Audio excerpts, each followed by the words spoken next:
system to deal with all sorts of issues that we're confronting in society.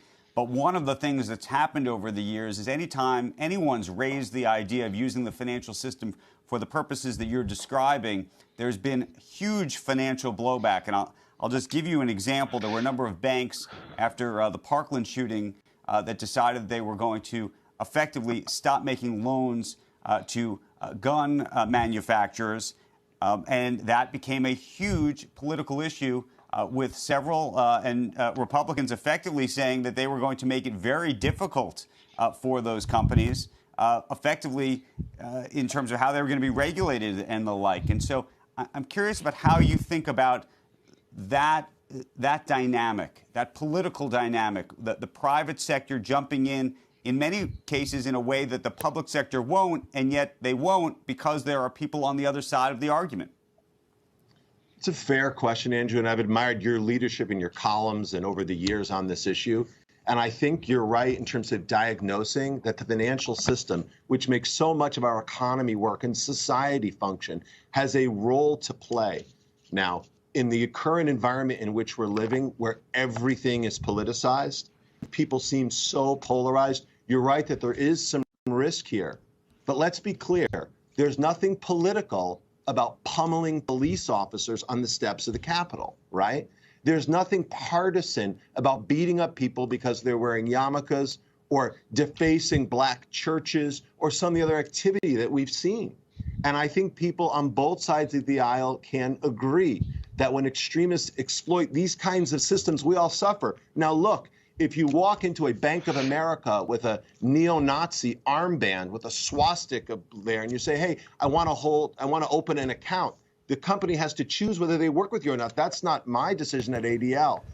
But I think it's our job to help uncover what's happening so the companies can ensure that their systems aren't used for illegal purposes.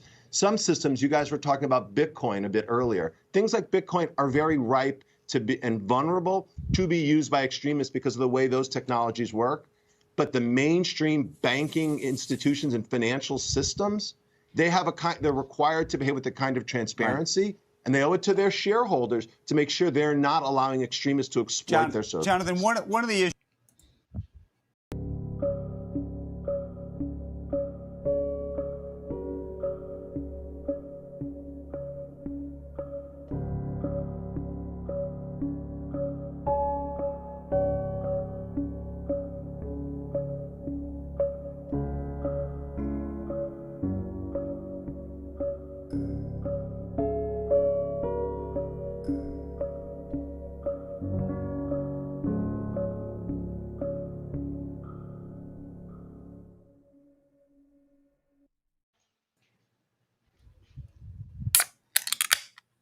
Happy Bitcoin Tuesday, freaks. It's your boy, Matt Odell, here for another Citadel Dispatch, the interactive live show about Bitcoin distributed systems, privacy, and open source software. If you're tuning in from the audio stream, that was the Anti-Defamation League CEO on CNBC, essentially insinuating that Nazis are using Bitcoin. I expect that to be a continued narrative, especially targeted at sovereign Bitcoiners that use Bitcoin without third parties in a relatively private way. I'm pretty excited about this show. Before we get started, I just want to give a really quick shout out to all the freaks who support it. Without your support for Dispatch, this show would not exist. I want Dispatch. I've always wanted Dispatch. Part of the mission has been to be an audience-funded show for the audience, by the audience. That includes all the freaks who join us in the live chat and participate with the discussion. You make this show unique, but it also includes all the freaks who support the show, whether that's through Podcasting 2.0. If you go to newpodcastapps.com, you can download a whole assortment of different podcast apps that support streaming sats, and you can just load it up with sats, and you can stream sats as you listen. It's really, really cool. Just watching the sats stream in after it gets uploaded to the podcast feeds. It's as simple as just installing the podcast app, searching Citadel Dispatch, loading it up with some sats, deciding how much you want to stream, and just go for it. So I do appreciate the freaks that do that. You can also contribute through Lightning at citadeldispatch.com. I also have my Paynim there. Big thank you to the Samurai team. They gave me plus Odell. All Paynims start with plus, so I got the Odell Paynim. So you can go to citadeldispatch.com if you want to scan that QR code to add me to your Samurai wallet. I got my first few Paynim donations, which was pretty fucking cool. Or you can go to citadeldispatch.com/stack, where you can get merch if you want to support the show that way, if that's how you prefer to do it. What's really cool about that is if you want to buy a hat, the only way you can do it is either through Paynims or Lightning. So there's a bunch of freaks that made their first Lightning payments to get hats, which is, it's pretty cool. It's just eating your own dog food. I really enjoy it. So anyway, guys, with all that said, appreciate you all. You guys make this special every Tuesday, every Bitcoin Tuesday. I think this is going to be a very special one. We have Raphael Jacobi joining us. This is Citadel Dispatch 32. He's a friend. He's become a close friend, and he's a Bitcoin lawyer. On Twitter, his handle is Deliberator with an 8 instead of an A. How's it going, Raph? It's going pretty good. I mean, I'm happy to be here. A long time, listener of RHR, and then just gotten so busy that I need to become a long-time listener of Citadel Dispatch. But I know I've been promising to come on for a long time, and appreciate you inviting me. Excited for this. Yeah, absolutely, man. It has been a long time coming. And I haven't seen you in person in a minute too. So I hope to see you in person again soon. We were both in Miami, but I mean, I don't know how it was for you, but I tried to I basically got an email or a text message from everyone that I've met in the last 5 years saying something like, can't wait to hang out in Miami at the Bitcoin conference. And it was physically impossible to meet even a third of the people that I would like to have met. You know what I mean? Clients and friends and people, potential clients, and I don't know, see people that I haven't seen in a while. So I don't know how you did it. I mean, I think next time, maybe the move is just say, hey, I'm going to be here at this time. Come see me. Yeah, you hold court. You hold court somewhere. Yeah. So mistakes were made, lessons were learned. I tried to do too many things and could not do them. Yeah, it was just, for me, it was just like it was a week of just a straight whirlwind, no sleep. Yeah. Just from one thing to the next. And God forbid I had plans to do anything, because it was just, let's see where the tide takes me. Yeah. Yeah, pretty much. But we have Bitcoiners everywhere. It's pretty cool that we have Bitcoiners in so many different professions. They pigeonhole us and call us, scary supercoders, shadowy supercoders. But, we have Bitcoiner plumbers, we have carpenters, we have lawyers, we have, I don't know, meter maids probably. We're just all over the place. Agreed. I don't know about the meter maids, but in general, I agree. There's a Bitcoiner meter maid somewhere who's just taking his government salary and just putting it into Bitcoin. I thought the meter maids were all XRP maximalists. Sorry to offend anyone out there who does that. Well, as you can tell, this is a live show. I've never considered Bitcoiner meter maids before. It just kind of came into my head. Because I just had to park my car. So anyway, let's get to the good stuff. I mean, I think it's pretty timely to have you on. Usually I don't really get along with lawyers, but I've always gotten along famously with you, which means you're either a great lawyer or you're a spook. But with everything going on right now in society, with this encroachment of our rights, feels like on every single landscape. But obviously this is a Bitcoin show, specifically to Bitcoin especially. I think it's more timely than ever to have you on. And I think the freaks can appreciate a legal perspective on a lot of the things that we discuss. So, I mean, to start, the main question I see all the time, I mean, we'll just dive right into it.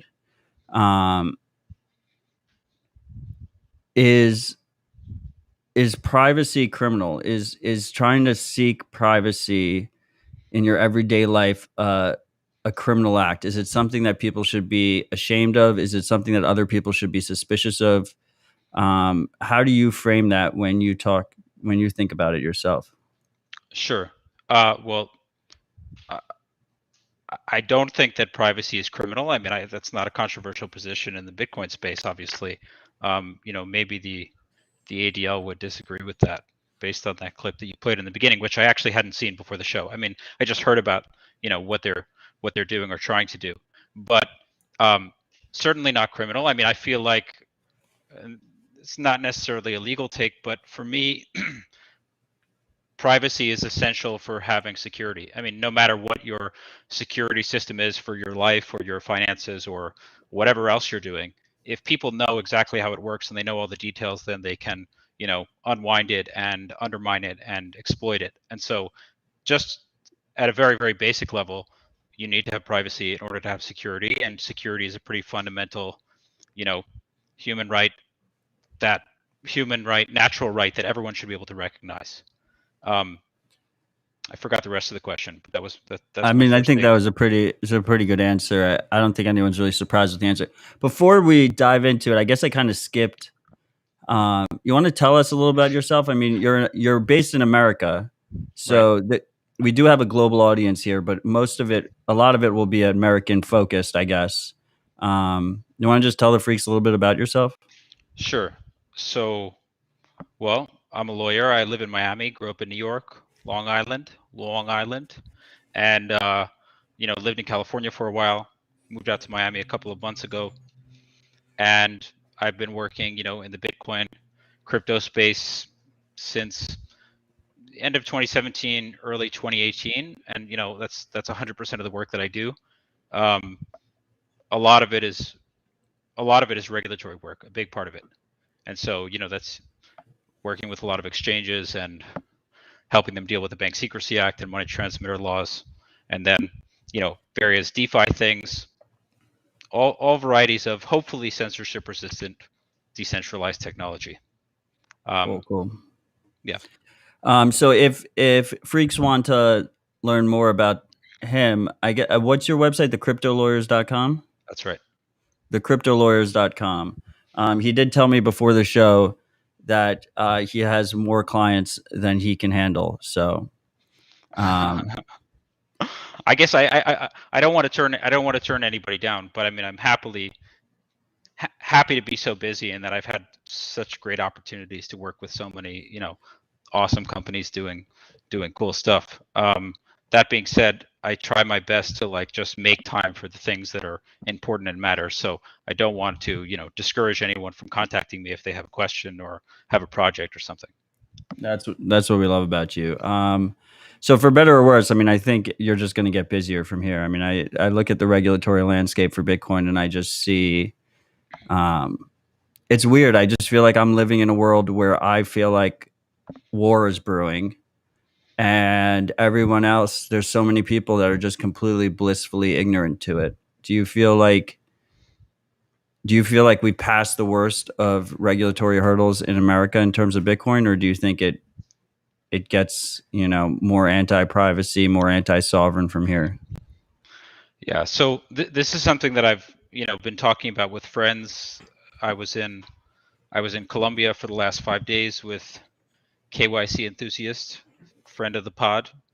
I think you met him at I Bitcoin did. 2021. Yeah. Great Nim. He's not actually a KYC enthusiast. No, he loves it, dude. He when we were in Colombia, he was just walking around showing everybody his ID, and he was like, "Please take the shit," But we were brainstorming, where things are going and whether there would be a divide between KYC Bitcoin and non KYC Bitcoin, and we've got all these big institutions that are getting in on it, and on one side of it, there's this risk that they create the walled garden, right? And there's the KYC Bitcoin world and non KYC Bitcoin, and the other side of it is like the more these big institutions get into Bitcoin, the more lobbying power we have, and from my point of view, like big corporations, they always get what they want. Like I can't think of a time when Google and Amazon and Facebook have something terrible that happens to them. Like terrible things just don't happen to them. They You know what I basically mean? run the country. Yeah. And so, as big institutions get involved in Bitcoin in one way or another, even if it's, KYC Bitcoin, they still have some kind of financial interest in Bitcoin continuing and people being able to use it. And I think that decreases the chances of some kind of drastic widespread ban, right? Because if there's, I don't know, a couple $1 trillion in companies that don't want that to happen and are actively profiting from it now, even if they're kind of functioning as an arm of the surveillance state a little bit, they're just gonna put the brakes on that, I think. But I don't. It's unclear how that's all going to play out. You know what I mean? At some point, we'll be at a point where there's too many people with money that want Bitcoin around that you just don't get to take it away anymore.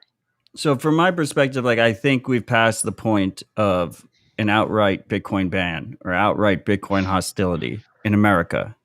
I And agree. and to be clear, up until probably late 2017, I was operating under the assumption that we would see that. So I would agree that in general, that's a positive development. It's something that maybe, I didn't really get public in the space until around that time. So it's not a prediction that I publicly made that I was wrong about, but it was a prediction that I felt inside, and I was wrong about that. So that it's wrong in a good way. But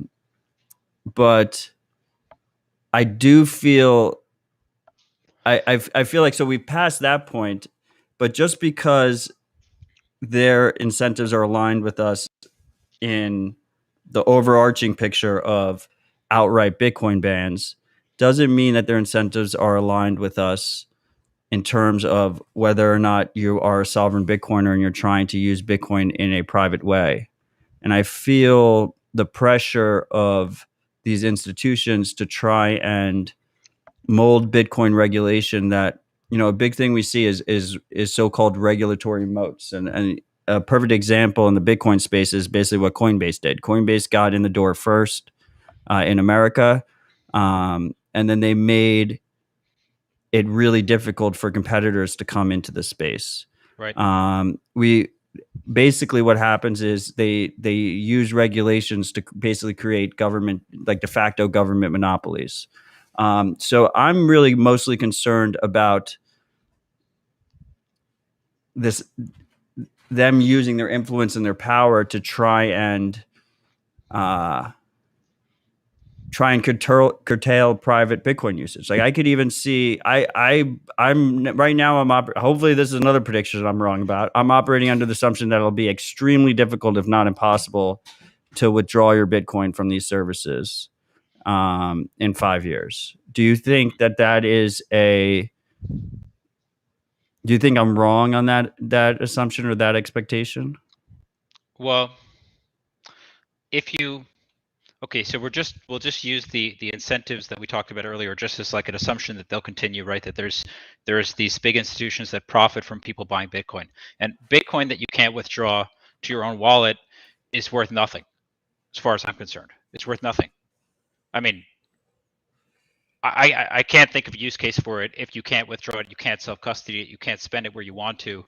I guess they can't print more Bitcoin, but if it's all locked up on an exchange. But say that to GBTC holders, or say that to, the Michael Saylors of the world who are just withdrawing from Coinbase and then sending it to a regulated custodian. Right. Well, for GBTC, the fact that the rest of the Bitcoin can be withdrawn and used gives Bitcoin value. But if all of the Bitcoin, or a meaningful amount of the Bitcoin can't be withdrawn and used, I personally don't see the value prop being very strong at all. And if the value prop's not very strong, like they withdraw, they prevent self-custody, and then way fewer people buy Bitcoin, and some people sell their Bitcoin, and the price is going down. It's going to take, these businesses are just not going to be as popular, like at all, right? But Like people Coinbase, love using Robinhood, and Robinhood has a very successful, quote unquote crypto arm, right? and you can't withdraw anything from there. Right. I think it's the same thing as GBTC. Like Robinhood Bitcoin is valuable because real Bitcoin exists in the wild, right? But if real Bitcoin didn't exist in the wild, then Robinhood Bitcoin and GBTC, they're worth nothing, or a lot less. I mean, look, I could be wrong about it too. I'm not saying that you're wrong, but No, I think you're right. My concern is I don't know if the powers that be agree with us, and they could still be wrong, and they can, hurt the value prop of Bitcoin. They could hurt the value of Bitcoin and just the effects of that are it's a lagging effect. It's not something, Yeah. to a lot of the powers that be in that arena, they see regulatory acceptance as a positive price factor. And it might be a positive price factor in the short term. I mean, it definitely reduces the supply of Bitcoin. Um, so I could see custodial bans, not custodial bans. So I have to be very careful in my wording here. It's because it's restrictions that make it practically impossible to pull out your Bitcoin. That would reduce the supply. I could see in the short term that increasing the price of Bitcoin, but long term, obviously, it dampens the possibility of a healthy, Bitcoin ecosystem. Well, I'm certainly not counting on them agreeing with our position on things for ideological reasons. Just counting on them, hopefully, agreeing for their own financial gain. I mean, Right. like I said, you get rid of self custody. Now Bitcoin is way less valuable because it's way less useful for a large majority of people, and it's not worth as much. And now they're not making as much money as they could if they allowed Bitcoin to be free the way it should be. I don't know if those incentives are going to play out with the right outcome for us. I hope that they do. I mean, Right. I don't know. I don't see. There also has to be somebody who's like really motivated to get that done, right? To get those restrictions done. And like in Europe, that could happen at any moment because they don't even pretend like you have any really basic freedom over there. I mean, that was just like, that's just gone. But in the US, like where at least we try to pretend, and like somebody has to be the person like demanding that we have to get rid of whatever freedom you have remaining. And there are some complainers in Congress, right? Like Elizabeth Warren and people like that. But I don't know. I feel like they're, I mean, we had a professor from Cornell. I mean, one of the things I think we have to our advantage is that you have so many different jurisdictions, right? Bitcoin is global. And these politicians tend to, it's very hard for them to collaborate with each other. They have difficulty coming to agreements. So our greatest advantage is that if there's restrictions in one place of the world, maybe there won't be restrictions in another place of the world, and Bitcoin will flourish there instead, and people will move there, and companies will move there, and that jurisdiction will benefit. And hopefully, over a long enough time scale, people will compel their politicians to, improve their regulation or their laws on Bitcoin, basically as an incentive to seek out tax revenue and, just a better GDP, just better economic growth in their jurisdiction. But recently, I mean, we had a professor from Cornell, I think he posted it in The Hill, basically calling for G20 nations to come together and go after Bitcoin, right? well, And that would be, I don't think they could ever come together and do it, but that is the narrative that is playing out right now, right? yeah, I mean, hard to tell. I'm not globally politically savvy enough to know like how well they all collaborate with each other for these kinds of things. I mean, FinCEN is the primary, or the Treasury Department rather, that is the primary regulator here. That would be most likely to be involved in that process. And FinCEN, even if I don't really agree with them about certain things, has at least they understand Bitcoin, and like they can demonstrate that they understand Bitcoin, and have been relatively consistent in their position on things, relatively thoughtful in their guidance. Like, just it's a major difference compared to like the SEC, right? Right. Who's like all over the place and can't give straight answers about like simple questions about like which coins and tokens are securities, and they kind of overstep their bounds on a lot of things, I think. So we did have that issue at the end of the last presidency with Mnuchin or whatever, Right. and I think he just hasn't, he's a globalist. I think Trump called him a globalist. I think Trump said something like, he's a globalist, but I like him. I think he was talking about Mnuchin, but he kind of had his own little agenda in particular, but that hasn't happened so dramatically now. So I'm hoping that FinCEN, being thoughtful, doesn't become so radical. That's just not been their style so far. Well, that's a very optimistic take. I appreciate it. I hope you're right. I hope so too. So freaks, we have a lawyer in the house. Obviously, as with all dispatches, feel free to put your questions in the chat. We will try and get to them as best as possible. To those who are not aware, the live show is broadcast via Twitter, Twitch, and YouTube. All the links are at citadeldispatch.com. And that live stream, any of those platforms, if you participate in the live chat, it gets streamed directly into the broadcast for all eternity, which then you could download the video stream on bitcointv.com, which is a very novel aspect of Dispatch that I've grown to love. So we will try to get to as many questions as possible if you put them in the chat. And if we don't get to them right away, I am writing them down. So don't get Yeah, I've been pacing, discouraged. so I haven't actually been watching the chat. But also, I don't know if I can zoom down to see the past questions. Like, do they just pop up and then they're gone? I can see the past questions, but you can't. I have I have moderator privileges. Anyway, so okay. Where do we want to go from here? So we have FinCEN. We have FATFA, right? The big news is FATFA with their travel rule. The Financial Action Task Force, which is a group of unelected bureaucrats that basically decide on guidance that a bunch of member countries, including the US and the European countries, then take and implement into their own law. So we have basically travel rule implementations happening in America and Europe and the UK separately because they're technically not Europe now. And it's all they're all basing their implementations off of FATFA. And FATFA has been pretty focused, I think, on Bitcoin and crypto at large. Do you consider that an existential threat to Bitcoiners, or do you think that, are you optimistic about that as well?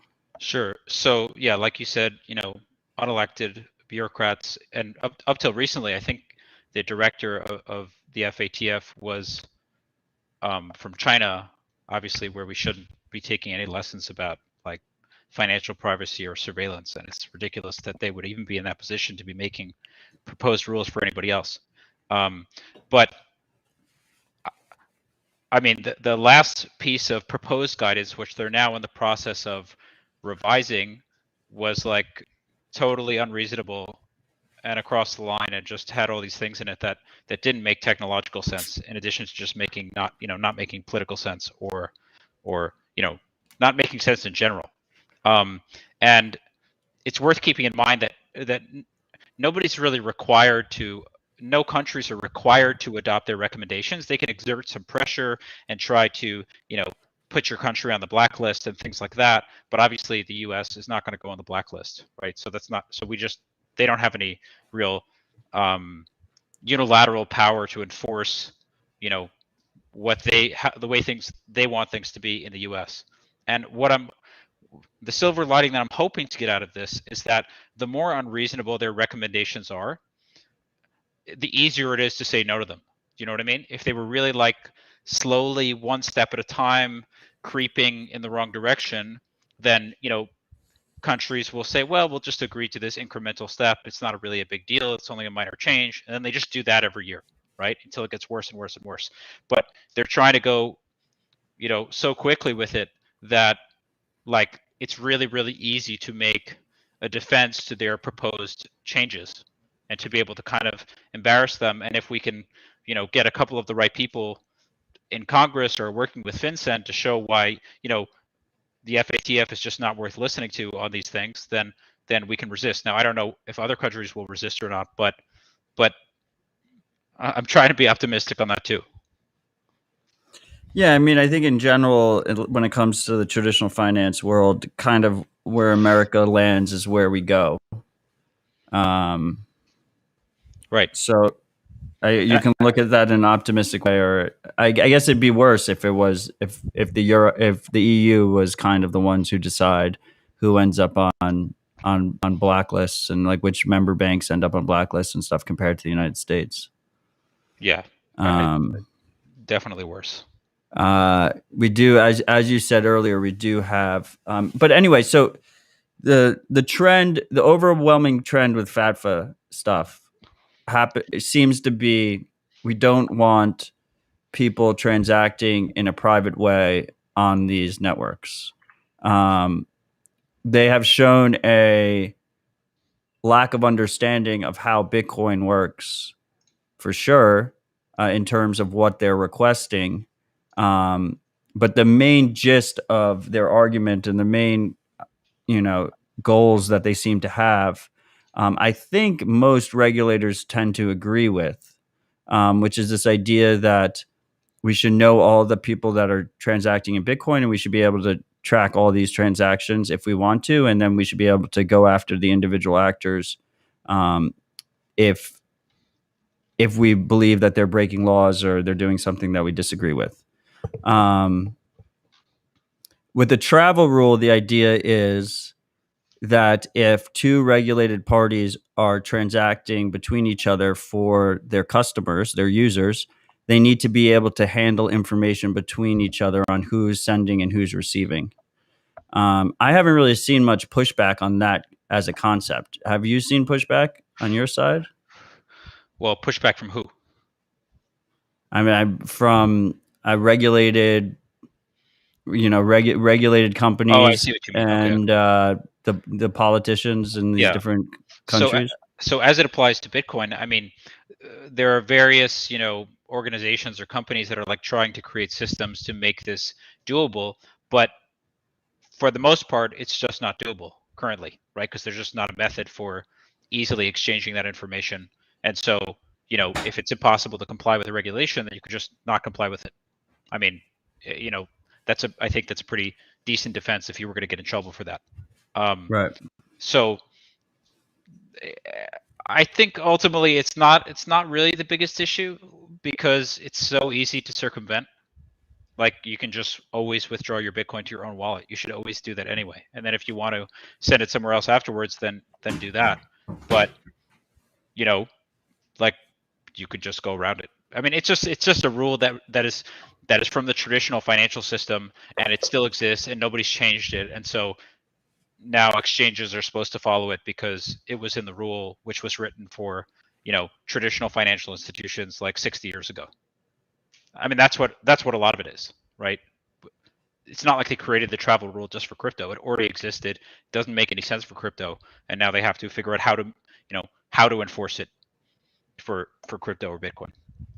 But it feels like, does it not feel like that's like what you nail down first? So you do that first, and then you start trying to basically put restrictions on people withdrawing to their own sovereign wallets. Am I completely off here? Is that not? No, I mean, you're right. How you would do it if you were going to do it? It's certainly incrementally worse than it not existing, right? If they just, if you could just withdraw and the Bitcoin goes where it's going to go, that would be more ideal than them collecting information and sending it back and forth and all that. But we should all be trying to get off of KYC exchanges when possible anyway. I mean, it should be a last resort.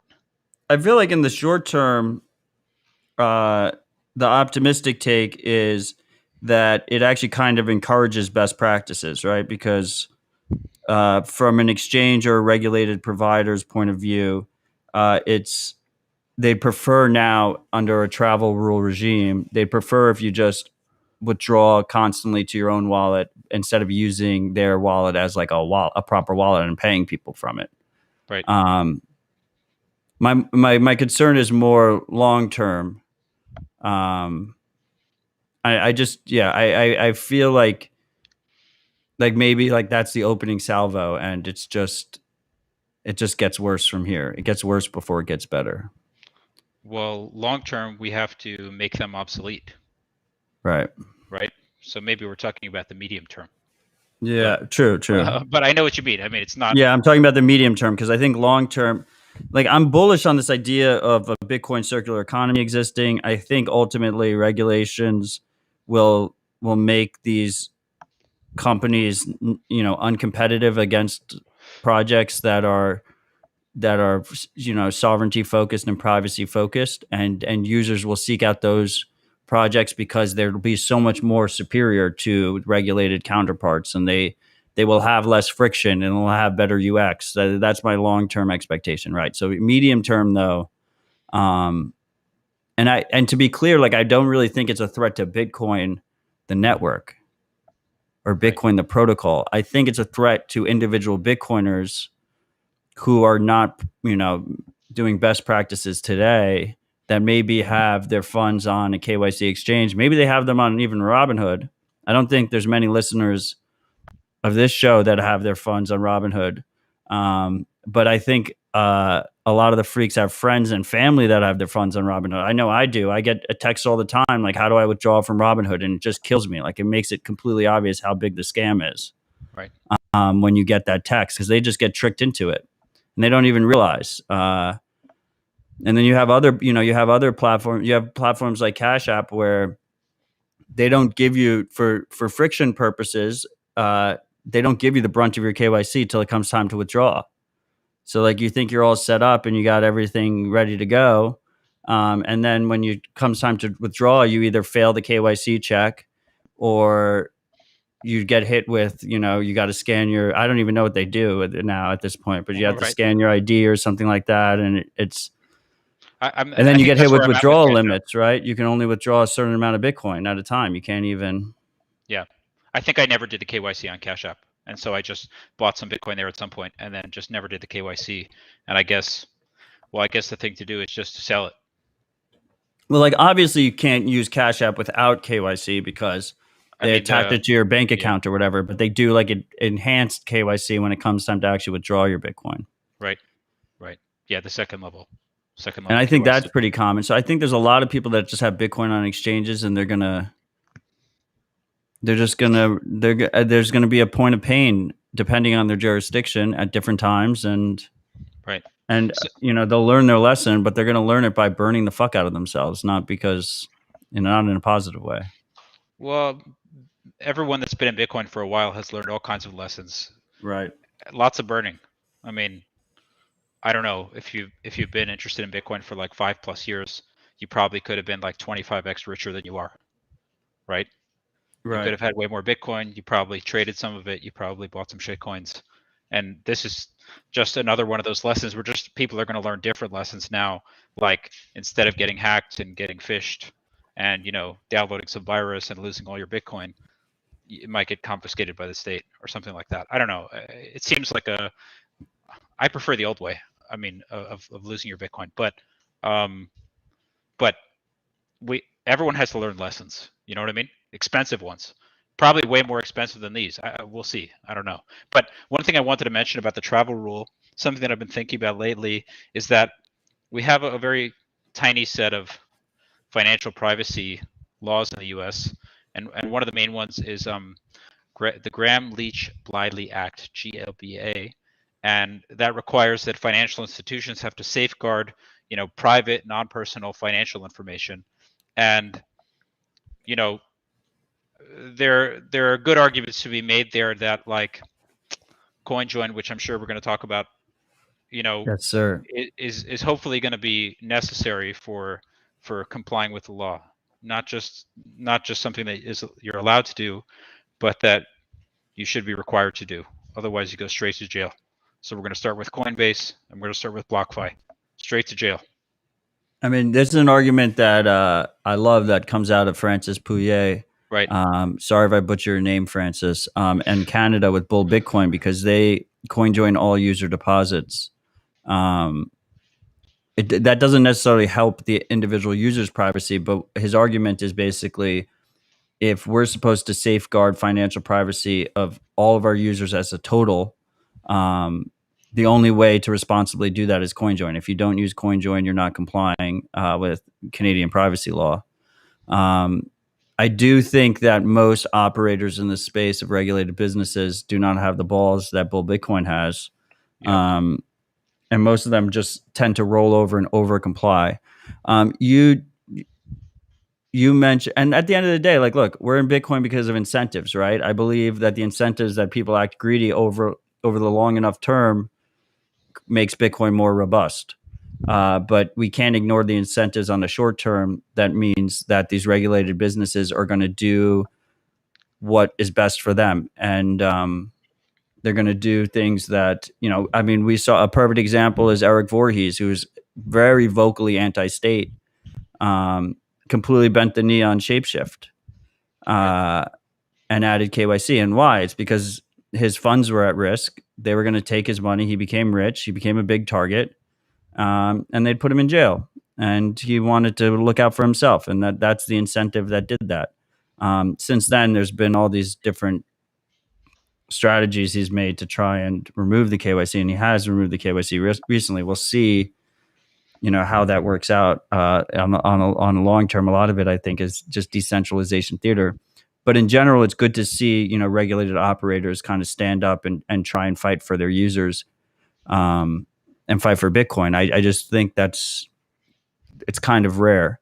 Right. One thing to keep in mind is that, many of them probably don't want to talk about it. They don't want to talk about it publicly. Right. And there's this kind of like, game theory of which exchanges are going to take what position on CoinJoin. And, if that's going to push the industry standard in one direction or another. But something else to consider is that the more, even if they're going to be KYC exchanges, the more businesses there are, the harder they are to regulate and harder they are to kind of crack down on, I think. I mean, if you just have like, Coinbase and Kraken and BlockFi and, Gemini, other major ones like that, right? Then they can have really high standards. They create the regulatory moat. They make it difficult for competitors to come up, and it's in their interest to do that. But if you have like 10,000, one-man operations that are small, and ideally doing smaller volume, then there's just more flexibility there, I think, and well, you can just get away with more stuff. That's just how it is. You know what I mean? Like, it's just not that easy to regulate 10,000 corner businesses than it is to like just log into Coinbase's cloud, right, and see all the data and see everything they're doing and monitor it in real time. right. So to the extent that KYC businesses are going to continue to grow and thrive, which they basically are, whether we like it or not, it's, for me, I prefer that there be more of them and that they be smaller. But disclosure, that's good for me as a lawyer, obviously, because I work with lots of them. But also, I just want it to be that way. Right, but I mean, we have companies, large companies, well-funded companies, like BlockFi and BottlePay that seem to over-comply in a lot of ways, where regulations don't necessarily say they have to. I mean, BlockFi is probably one of the darlings of the industry from a lot of people's perspectives. I mean, obviously not mine. They're raising a shit ton of money. They're constantly on CNBC. They have these high interest rates that attract, new Bitcoiners into depositing their funds. And then, they pay podcasters for the ad model. They pay for their sponsorships. They get the mid-rolls. It's one of the reasons why I started Citadel Dispatch and why it has no ads, is because I feel like the incentives are aligned with the listener rather than these, regulated companies that are the ones that'll pay the big dollars to for the ad deals. But I have, so on the screen right now, I have from BlockFi. This is their prohibited uses page. You can't withdraw or deposit from any mixing services which attempt to obfuscate the source of funds, which includes CoinJoin, even though they call it mixing. CoinJoin isn't mixing. Peer-to-peer exchanges, which do not do KYC, gambling sites, or funds known to belong to darknet marketplaces. So if you fall under any of those baskets, whether that's on the deposit or withdrawal side, they'll close your account. So they directly prohibit. They're basically outwardly attacking Bitcoin fungibility. Yeah, agreed. I mean, it's really disappointing that they're like explicitly not even hiding their hostility towards basic best practices and proper proper Bitcoin usage, and it puts all their customers in danger. I mean, I called their CEO out about it a while ago. I mean, they even had a hack, right? They had a hack where private data was taken, and literally all their users are naked on the blockchain, Right. because they're not allowed to use CoinJoin. And I mean, you mentioned earlier, a lot of these. I think we should give regulated operators a break in some regard, because I understand if they don't want to come out specifically pro privacy publicly. Maybe they're doing things in back channels, but to do the opposite and come out publicly against privacy best practices when using Bitcoin seems unforgivable to me. It is unforgivable. Hashtag delete BlockFi. Okay, well, I'm glad we got that out of the way. Yeah. While we're here, I mean, you brought up CoinJoin. I think, obviously Dispatch talks about using CoinJoin. I think I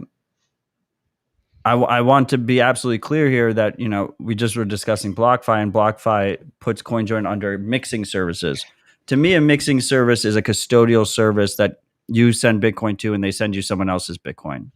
A CoinJoin transaction is a standard Bitcoin send transaction that's collaborative. You have multiple parties in the send, and it incorporates privacy best practices in that send, so that your transaction isn't immediately obvious on chain whether or not ownership changed hands and where it changed.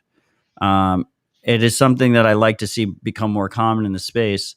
One of the main arguments I hear is, if I use CoinJoin, I can't use BlockFi. And if I can't use BlockFi, maybe I can't use other regulated products in the future, whether that's BlockFi or something else. That it is an illegal thing to do, that it's not legal in America to use CoinJoin. I do. Before we get to it, I just want to say to the listeners, I think me and Raphael were on Stefan's podcast, I think in 2019, late 2019. But I'm sure if you go to stefanlivera.com and search, you can pull it up. And we talked about this topic specifically at length. But for the freaks here now, do you believe CoinJoin is legal in the United States, using CoinJoin? I do. I mean, it is, and the regulations that are relevant don't apply to individual users. So it's not like there's rules about how you can use your Bitcoin, assuming it's a non-criminal, you're not doing something that's criminal, right? So the rules are on the financial institutions that would, potentially limit or restrict people who are using CoinJoin. And the rule comes from the Bank Secrecy Act and requires that they take reasonable measures to prevent money laundering, based on the kind of customers they have and the risks and blah, blah, blah. So it's kind of like a flexible standard. It's definitely not a black and white thing. There's CoinJoin's not written into the law. There's no statute that says it's legal or illegal. But FinCEN described CoinJoin, pretty spot on in their 2019 guidance, which was the last big piece of guidance that they put out. And they talked about how wallets that facilitate CoinJoin aren't money services businesses, and therefore don't have to do KYC, don't have to report anything, right? They're just software. And if they wanted to point out that they think that doing CoinJoin is evidence of criminality, then they could have just said so. I mean, there's like literally nothing stopping them from saying that. They could have said that it was suspicious, and they just didn't. And that's a good sign. I mean, it's ridiculous that BlockFi takes a more conservative position than FinCEN itself. When BlockFi is trying to make billions of dollars off of Bitcoin and Bitcoiners. One last thing to mention about BlockFi, because it just particularly annoyed me, is that if you deposit stable coins to BlockFi, they will send you a 1099 even if you don't have a taxable event. So if you deposit stable coins, right, you don't want to give them your Bitcoin, but you put your stable coins in, they're going to send you a 1099 spontaneously. That also goes to the IRS. And they're going to mark your cost basis on the stable coins as 0 or unknown. So like if you deposit 100 grand, they're going to send something to the IRS saying, this person deposited 100 grand and we don't know what they paid for those stable coins, even though of course the price of a stable coin is always $1, right? Or ideally almost always $1. And so it's supposed like, to be. Right. Supposed to be, most of the time it usually is, And so the result of that is that if you deposit stable coins to BlockFi, BlockFi is going to make it look to the IRS like you have whatever that amount of money in like undeclared income, like they're turning you into a criminal, and then you have to explain to the IRS, in your tax filing, well, actually I deposited those, but like they weren't really taxable income because I only paid $1 for them because that's what stablecoins cost. So that's just like insult to And then injury. what? You have to show like proof. Do you have to show proof in that situation that you bought them for $1? You basically have to fill in the blank, right? So they're saying you had 100 grand of stable coins, and now you have to fill in the blank and say, well, I paid 100 grand for them. So there's no taxable event, which is obvious, right? But now more of your data is going to the IRS, and they know more about your, crypto activity, and like you're now in a compromised position where you have to correct their perception of you. And even in like a best case scenario, your time is extremely wasted, and time is valuable. Yeah. So it's really like I don't know what their problem is. Do you think that's over compliance, or do you think that is just poor execution, laziness on their part? Well, their anti-coin join position is definitely over compliance, and the 1099 issue, I think, is because they might be registered as a broker dealer, and so because they have a securities registration, broker dealers always do the automatic 1099s. Whereas like other businesses that are just dealing in commodities and not securities only have to send 1099s under certain circumstances, right? If there's a taxable event or, sales above a certain amount, a certain number of transactions. But they could have thought about that when they were getting these licenses, and they could have maybe created a separate entity for doing Bitcoin stuff, separate from the security stuff, so that they don't have to send everyone 1099s. Like, you should be thinking about that. I mean, it's so like, the shitcoin support kind of compromised them a bit there. Is that what you're saying? Because like the shitcoins can be classified as securities, but Bitcoin is not a security. I don't think they're taking the position that the shitcoins that they support are securities. I think it has something to do with the lending and the interest earning product, right? Like if you saw recently, like a couple of states are going after them, saying that the interest earning product that they're giving is an offering of securities. Like if you the deposit actual money, product itself is the security. yeah, but and they have probably some kind of federal registration, but they didn't deal with the state issue. It's not clear yet. I mean, it's just happening over the last week or so. But if you're building a product for people that use Bitcoin, like, you should be thinking about, what am I going to have to report about them? And like, I want to know that if I was ever going to sign up for an exchange, I would want to know when they're going to send me 1099s, or when they're going to send 1099s to the IRS, and when they wouldn't, and under what conditions. So it's hard to give them the benefit of the doubt. I mean, Right. you should have their CEO on here and ask him some questions. You know what I mean? Yeah, I mean, I don't think he's going to come on Dispatch, to be honest. Mm-hmm. It is a live show, so there's no edits. Provably no edits, and you can't control what the live chat is not moderated, so you can't control what comes up on the live chat either. Nice. So I kind of doubt that he would come on Dispatch, but if he wanted to, he'd be welcome to. Okay, so I mean, let's go back a little bit. You said CoinJoin is completely legal in the United States, it seems like. Do you think that could change in the future? Do you have concerns that in the future it could be considered a criminal act? I mean, that seems pretty unlikely. What's pretty unlikely, because it's probably not constitutional. I mean, I'm not a con law expert, but what's a greater risk is that BlockFi leads the way and other exchanges copy them and all take this position, because the anti-money laundering regulations don't tell you exactly what you need to do or not do. They just kind of set up these incentives that, well, you have to make sure you're doing as much as everyone else is doing, right? So you can say, well, it's reasonable because everyone's doing it. And then you have, compliance companies that want to sell you something, and the more suspicious stuff that's happening, the more you need them, right? You can see this happening with Chainalysis or companies like that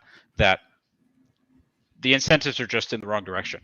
The incentives are towards overcompliance, or greater and greater compliance, and greater and greater costs, which, also benefit the big companies, because it makes it more difficult for competitors to compete and get started, right? Like I mean, even yeah. now, if you start a new Bitcoin exchange and you want to create, a reasonable privacy respecting compliance program to the extent such a thing is possible, which I try to do when I work with clients, you might just get forced into doing things you don't want to do if you want to get a bank account. So like even though the law doesn't require that you do any of these things, the bank that, you might share a bank with Coinbase, and Coinbase wants these requirements to be as high as possible to make it difficult for you to get the account to compete with them. Right. The regulatory moat that we discussed earlier. Yeah, exactly. I mean, Coinbase is a fantastic example because Coinbase, they literally brought the chain surveillance in-house, right? They bought, I forget the firm, but it was like former hacking team guys who had the chain surveillance company. Right. They hired them. They acqui-hired them, and then they fired an undisclosed amount of them because they got shit about it.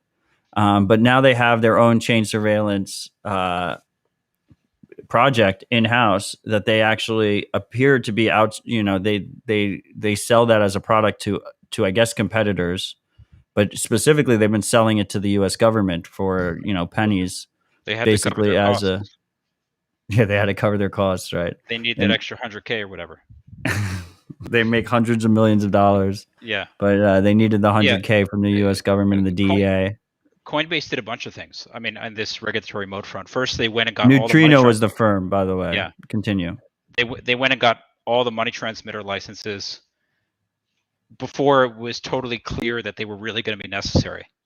Like money transmitter licenses were created for consumer protection for people that used Western Union and companies like that, where you're giving them money and trusting them to send it somewhere else for you, right? Trusting that it's going to get to the destination. And it's not like immediately obvious that those make sense for crypto exchanges at all. I mean, the fact that there's 50 different ones and each state's law is a little bit different also creates a regulatory moat. So Coinbase went and got all the licenses. They went to the big banks. They got their bank account. And then if you want to get a bank account where they get a bank account, right, then you need to do, all the things that they're doing. So they're not acting in Bitcoin's best interest, despite. But they're following their own incentives, right? Yeah. Like no one should be surprised. I think they're following their own incentives, at least on a short to medium term. Wait, I'm sorry. My phone rang and interrupted us for like 2 seconds. Could you repeat that again? No, I just that they're following their own incentives. Like people shouldn't be surprised, at least on a short to medium term. I mean, yeah. Specifically, Brian Armstrong doesn't seem to understand long-term Bitcoin. So anyone who expects his incentives to align with Bitcoin on a long-term basis, I think is being naive and just not understanding, what they're operating under and how they're operating. Yeah. But short to medium term, their incentives clearly are, to create this regulatory moat and make it as hard as possible for competitors to come in. Right. Yeah. It's not just them. I mean, it's the problem with the system is that we have these, flexible set of regulations. And like I mentioned earlier, nobody wants to be the outlier. So people want to be extra conservative, and then they're extra conservative and they kind of push it in the wrong direction. And then you also have the compliance companies selling them the extra stuff. And so. Right. And the incentives of the chain surveillance companies is to try and make the chain surveillance companies relevant. Right. Right. Well, they want to make money, and then the goal is to prevent money laundering and criminal activity. So they have to find more money laundering or suspicious activity or criminal activity to make themselves more valuable. And then, of course, it's just a one-sided assessment, right? Like we don't know, they're making all these judgments about what everyone's doing on chain, and nobody ever gets to like dispute what they're saying is happening. Right. And their incentive it's is all just closed and proprietary. We have no idea what they're doing. Yeah. But they're you mentioned this on when we did Stefan's pod together in like 2019. That they like kind of create the problem so that they could be the solution to the problem. But since then they've been operating under a tight line. It's kind of weird. Like during the B word initiative, I guess they're calling it, but that virtual conference that ARK Invest and Square put on for institutional investors that are thinking about Bitcoin, they had one of the chain analysis guys on. And his argument is basically that there is criminal activity among Bitcoin users, and that's why you need them. But the criminal activity is minimal, so that's why you should launch a Bitcoin company or invest in Bitcoin. They kind of, it's this weird incentive structure where they both are trying to advocate for their need, but at the same time trying to get more investment in the space. Have you noticed that? Yeah. Well, there's a name for an organism that needs its host to stay alive, right? In order to sustain, while also feeding from the host as much as possible, right? I believe we call them parasites. That's right. I mean, that's it's not just private companies that could be parasites. Obviously, the government is the giant parasite living on top of all of us. Yeah, this is why you're one of my favorite lawyers. So back to CoinJoin. You don't think CoinJoin will be made specifically illegal? You think that our constitutional protections do help us to a degree. I tend to agree with you. What about the freaks who, at least in America, I mean, I don't want to rely on political solutions, right? That's why right. I agree. That's the whole point. Don't work. Yeah. So well, that's why we're using CoinJoin instead of advocating for better privacy regulation. Right. Agreed. I mean, everyone's just got to do what they need to do, regardless of what the pieces of paper say. So, yeah, I mean, I relatively provocatively, I mean, intentionally, look, there's over 300 hours of me talking about Bitcoin publicly, often drunk. I think I said once that the Constitution was a shitcoin. But I'm glad we have it. I'm glad we're not, in some of these other countries that just seem to slide into authoritarianism way, way, way easier. So to the freaks that say, okay, CoinJoin might be legal, but I'm concerned. I'm channeling the freaks. I'm concerned that I won't be able to sell it at a regulated institution in the future. What do you say to them? I mean, there's kind of trade-offs with everything. You know what I mean? Like there's not a 0% chance that happens. It's theoretically possible that they could all take that position and be really hostile about it. And FinCEN says you can't take any coin, join anything, right? So that's a risk. But having all of your data and all of your financial history relatively public and easy to be investigated is at least as great of a risk, or a greater risk, or maybe you don't think it's a risk at all. So then, don't do it. But I would rather take the risk that I can't sell any Bitcoin on Coinbase. You know what I mean? Yeah, I mean, I agree with you 100%. Yeah, I just want the freaks to hear it from you. Yeah, well, it's a decision that each person needs to make. But if you're a believer in Bitcoin and Bitcoin's future, then you will find ways to be able to use it and spend it that don't rely on, regulated exchanges. I mean, that's the direction that we're going, right? The circular economy, and having our own network of people that can do what they want and do what they need to do. I mean, but there's not a 0% chance. I mean, it's just a trade-off and a worthwhile one from my point of view. So I mean, the easy answer is if you're, first of all, we're all about personal responsibility here at Dispatch. So I do like how you framed it, that ultimately people should educate themselves and they should make educated decisions that suit their situation best.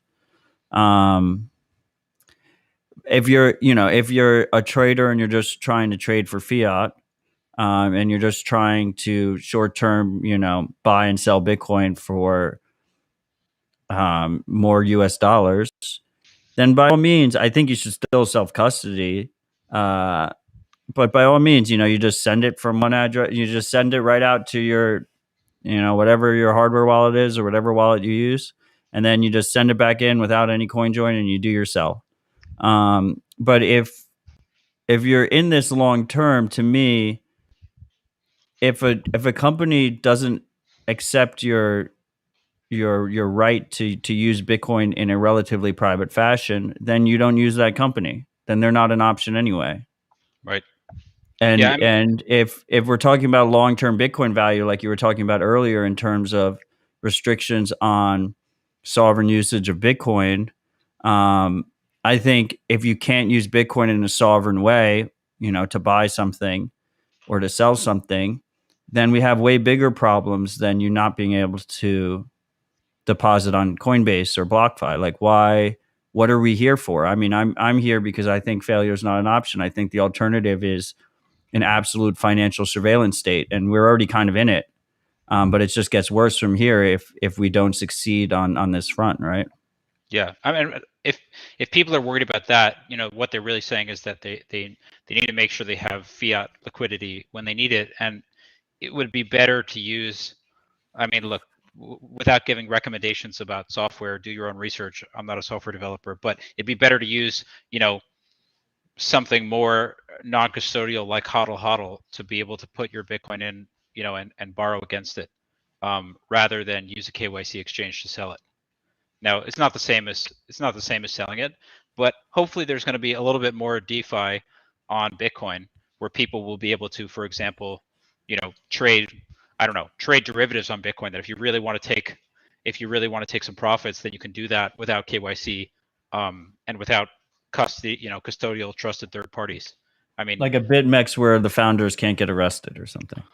Yeah, or like a lot of the stuff that currently exists on Ethereum just on Bitcoin. But that's the hot take of the day. The hot take of the day. We're an hour in. You got your hot take, freaks. Yeah. Well, no. I'm going to keep going with that. I would rather use Ethereum than do KYC on Bitcoin, and like it's not even close. Now, that doesn't mean that I'm saying other people should do that too, but like you can use wrapped Bitcoin and like borrow against your Bitcoin today, like dirt cheap. Obviously you have to trust Ethereum, and there's trade-offs and decentralized and AWS and all that, but well, there's options. But you don't think like a lot of that is just decentralization theater, that they actually, if you have got Anthony in the chat just trolling us. You don't think a lot of that is just decentralized theater where there really are people that they can crush on, and force to comply? I mean, like we're watching basically Uniswap right now. Yeah. Trying to turn corporate to suit their investors and their own incentives, and they're just hiding under the veneer of decentralization when it's not really decentralized. I agree. They absolutely are. I mean, fortunately, Uniswap doesn't require you to trust them with your money, right? You know what I mean? Like you just swap your tokens, your wrapped Bitcoin for USDT or USDC, and then you're out. So it doesn't matter as much with them. But as far as phony decentralization goes, they're literally the leader in terms of pretending to be decentralized, as far as I can tell. I mean, you also have like the Trons and the Solanas and the BNBs that are all fucking fake decentralized too, right? That's true, but I don't think that they pretend as hard as Uniswap does. Uniswap is the lead pretender. Do you know what I mean? So I mean, if you're going to borrow against your Bitcoin, you can use HODL HODL right now. Right. I mean, it's not, it's not necessarily I mean, multi-sig is a smart contract, I guess. So you can it's non-custodial multi-sig without KYC. I honestly don't love the idea of borrowing against Bitcoin, period. Why not? But I would agree with the premise that like I refuse to use KYC services if I was going to do it.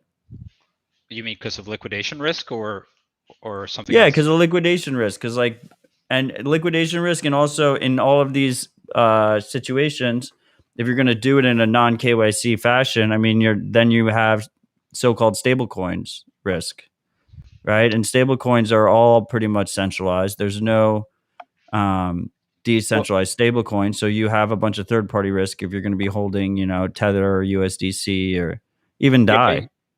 I guess it depends what people are doing when they borrow, right? Because a lot of people that might borrow against Bitcoin are using it to like spend it, right? They're going to like convert the USDC to dollars and then pay for fiat world liabilities. And so they're not like holding it. But I guess if you were just, I don't see why you would borrow against Bitcoin and then just hold the stable coins, right? Right. Because I don't know what the benefit of that would be. Well, some people leverage it; they use it as leverage, right? Yeah, so then you're buying more Bitcoin. Yeah, so you're not relying on the stable coin in that case. Oh, true. Good point. Buy more Bitcoin. So I don't think if people are borrowing, they're not usually holding the stable coin. But like with HODL HODL, the obvious risk, or one of the obvious risks, is that there's a risk of collusion. You know what I mean? Like there's the lender, and then there's the borrower, and there's hodl in the middle, and like because it's non KYC, They could be both. they could be both. I don't think they're both. I use it all the time. I hope they're not both. I'm gonna get wrecked if they're both. There's no way for us to prove that they're not, though. Right. Right. So it's not totally trustless, right? I happen to trust them, but I understand that I'm trusting them. Right, but none of the Ethereum DeFi shit is either. I don't know. That's harder to tell. I mean, Uniswap just did such a bad job with their token, which is intended to be a governance token, because long story short, basically half the tokens are with the foundation, venture capital investors, and then people that act on their behalf and act exactly the way they want them to act, right? And now they're getting to the point where they're awarding themselves millions of dollars worth of tokens that they're going to dump on token holders to be able to, do various things that they themselves were basically unilaterally approved, right? So like, let's award ourselves $10 million to educate people about DeFi. And then, of course, they hold the majority of the tokens. Everyone Right. votes the way that they want them to vote, except for the actual token holders who probably would not have approved that kind of proposal. But I think if they had never done a token, which they didn't need to do a token, then you would just have Uniswap that would just be a smart contract on Ethereum. You'd have a smart contract risk. You'd have Ethereum risk, but it kind of functions. Ethereum risk is pretty high. I don't know. I'm not qualified enough to know exactly how high it is. I mean, you probably know better than me, but like the centralization risk, like with AWS, how come nobody shut it down yet? I know. I Rhetorical wrestle with question, that no all the question. time. I wrestle with that all the time, but maybe we just expect things to happen quicker. Maybe it just hasn't happened yet. Maybe. I literally have no idea. It could be enough. I mean, one of the things we always talk about on both this show and Rabbit Hole Recap is like, you don't really know how much, security or decentralization is enough until it's not enough. And then it's too late.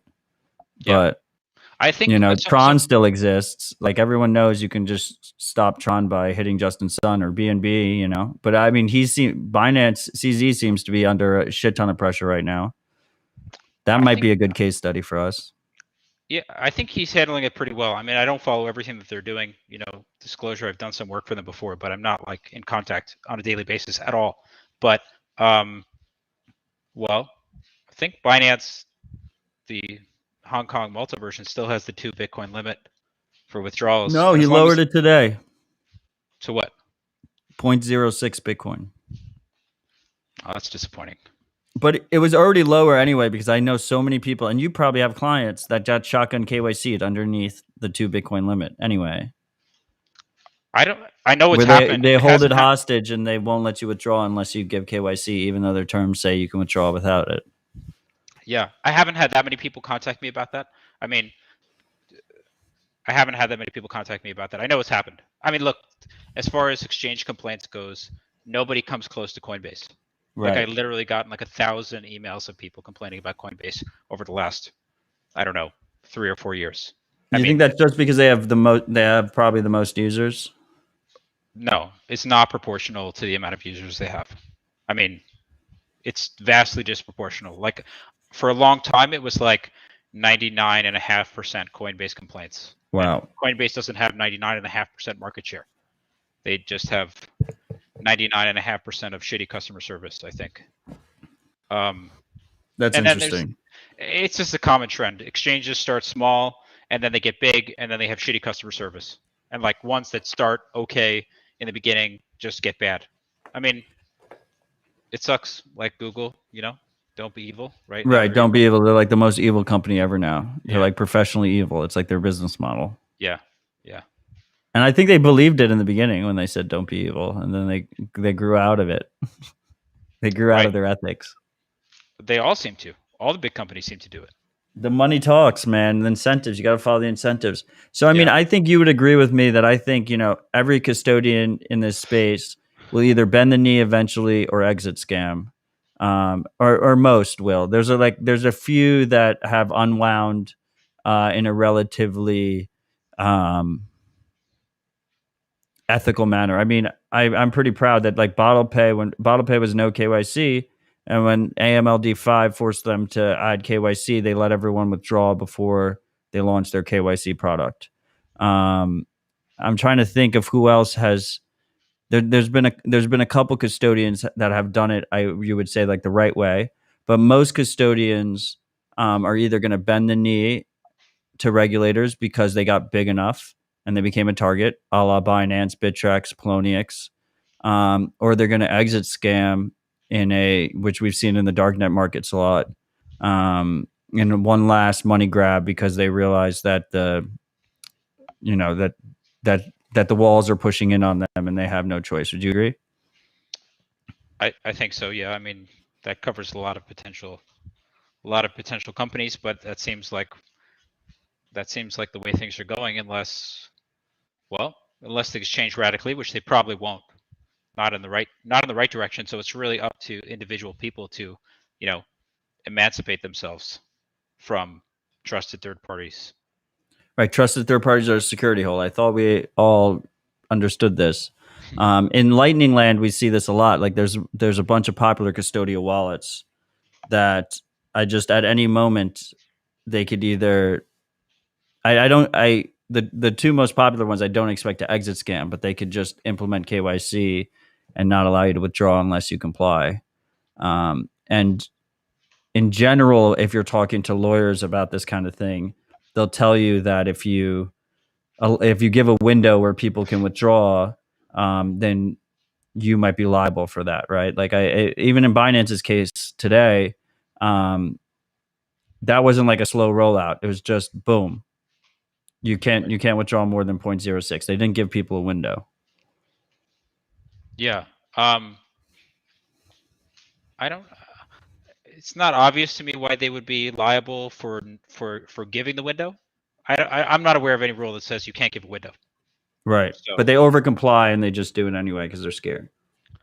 Yeah. Well, I mean, as far as giant exchanges go, they're not on the overcompliance side. Binance. Right. So we appreciate that, I think. I mean, the fact that they had the 2 Bitcoin limit while the vast majority of exchanges didn't have anything like that is like they were holding out for a long time considering their size. But I'm telling you, man, they weren't really, because I had so many people reach out to me that they got shotgun KYC'd. Yeah. I don't know. I mean, which is almost worse. It's like worse because you like tell them these are our terms of service. You can withdraw, 2 Bitcoin a day without verifying, and then they hit you with it anyway. And with them, it's it's a full facial scan, and a bunch of those facial scans got leaked when they got hacked. Right. I guess. I mean, it's a low bar. Well, it is a low bar, and it's all relative. I mean, like U.S. exchanges just do KYC the entire time from the very beginning. So, like, and what percentage of people are getting shotgun KYC'd? I don't know. Right. I don't know how many users they have. I only hear about the ones that do. Right. So I'm guessing that the amount of people that got shotgun KYC'd was like sub 1%. Right. Sub the worst 1%. Part is when they say they're doing it for your own protection, which is what they usually say. Like when BlockFi got hacked, they actually added KYC, additional KYC, and they said they were doing it for your protection. Yeah, I agree. Which is very common. So when we're talking about third parties, I wanted to have like a brief, quick discussion. The Fourth Amendment of the Constitution protects us from unreasonable searches and seizures. Specifically, if you want to search someone's home, for instance, you need a warrant for that. And, it could be argued, whether or not that warrant process is sufficiently adequate, but at least they need to go in front of a judge and get a warrant to search your house.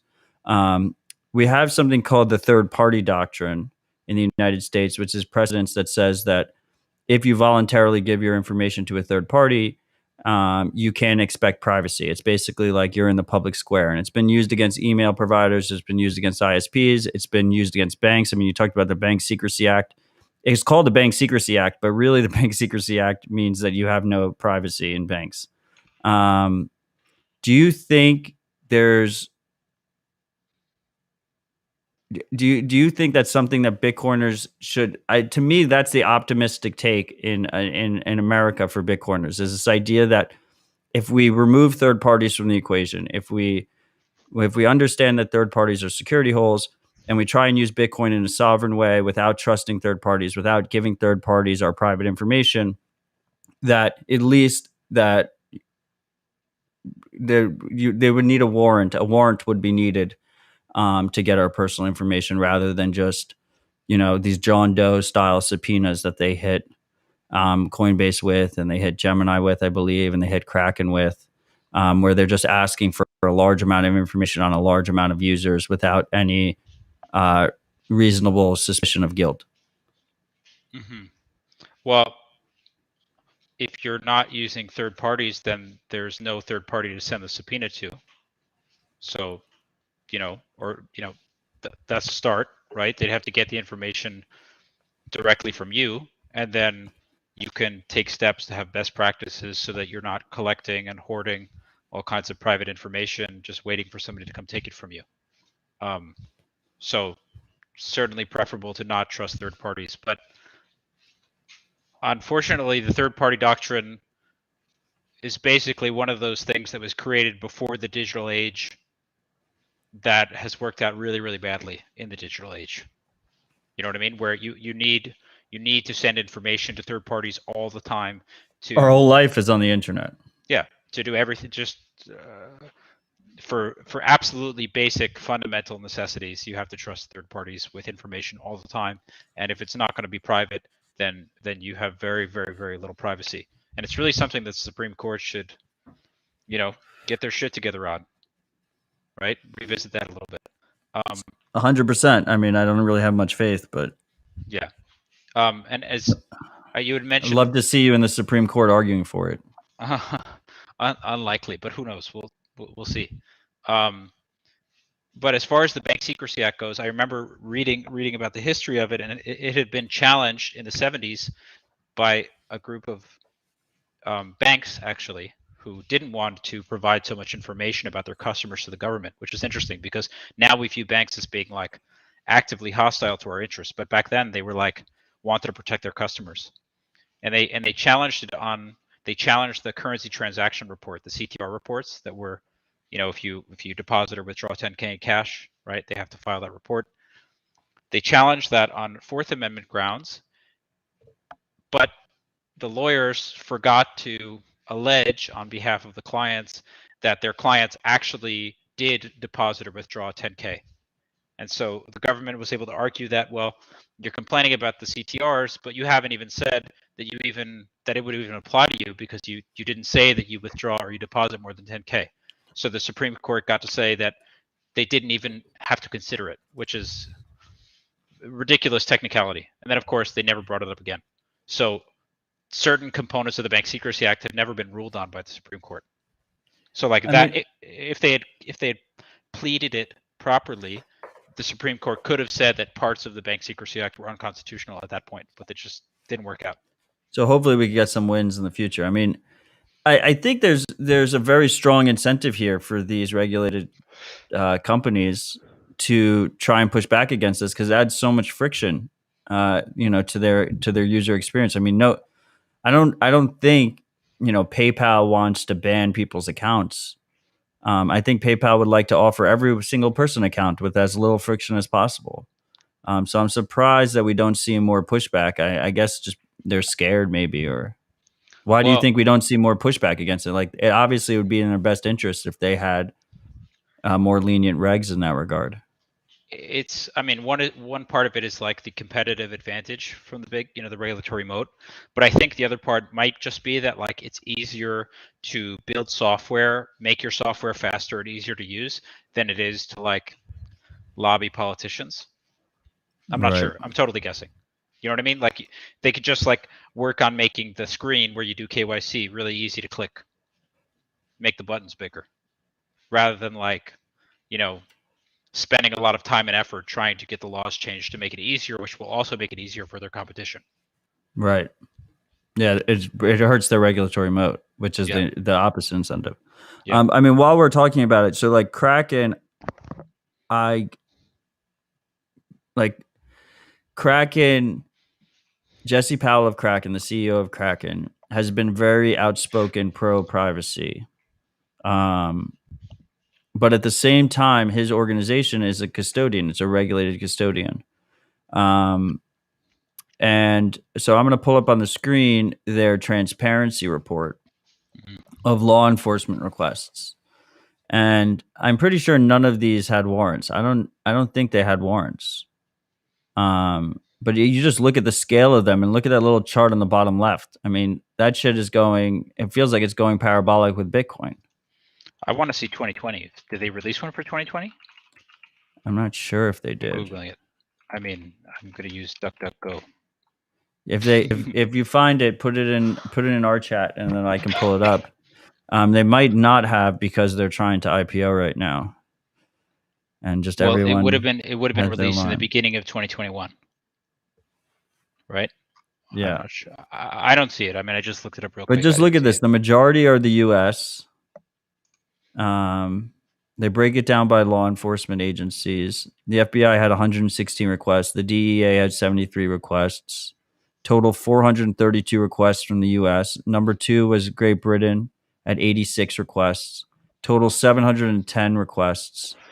But it has over 1,200 impacted accounts, whatever that means. There's more impacted accounts than requests. I don't know how that works. I'm guessing that they're asking about, like, somebody deposited, where did it go, and maybe it got spread among a bunch of different accounts. It's kind of hard to tell. And also about the warrants,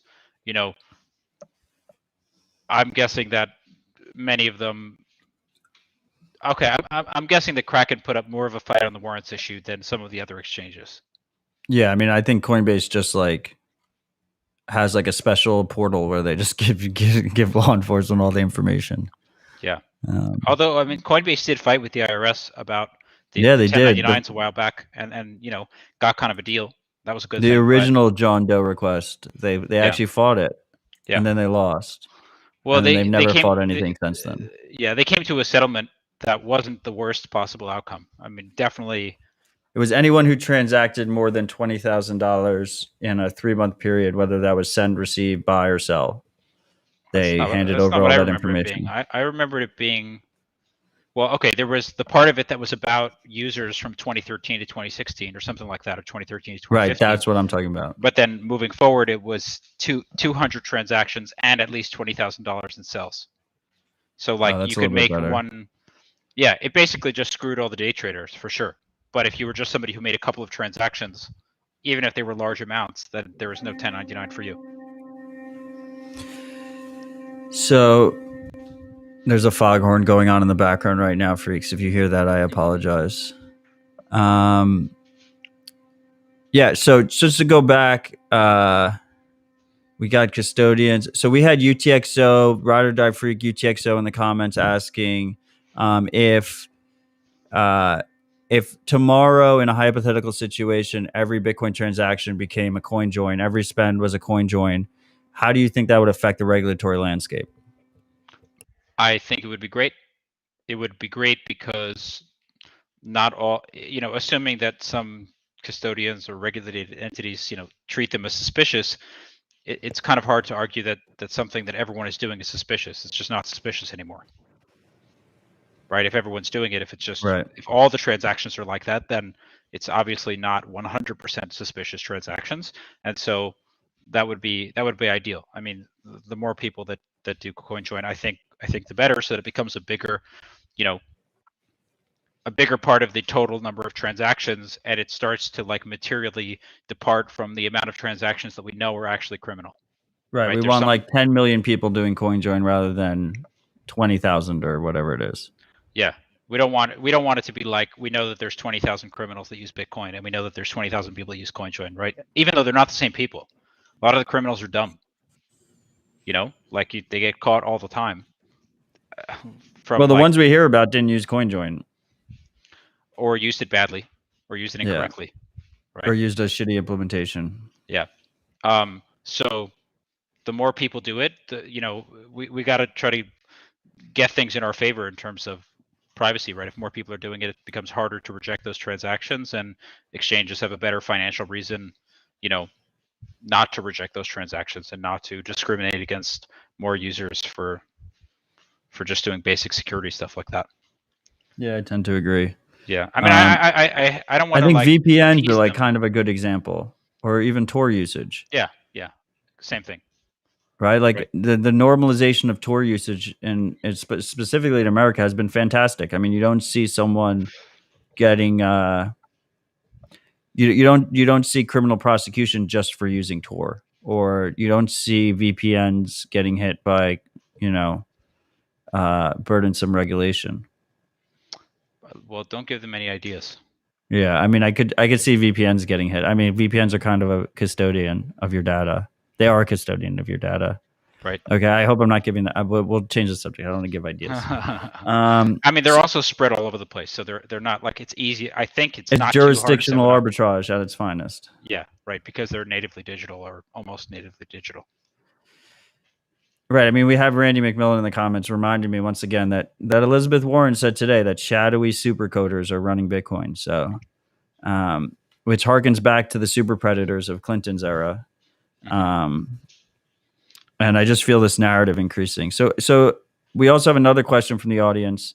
By the way, freaks, keep the questions coming. From BTC Pins, who, by the way, one of the cool aspects of Dispatch is I have been selling hats to support the show.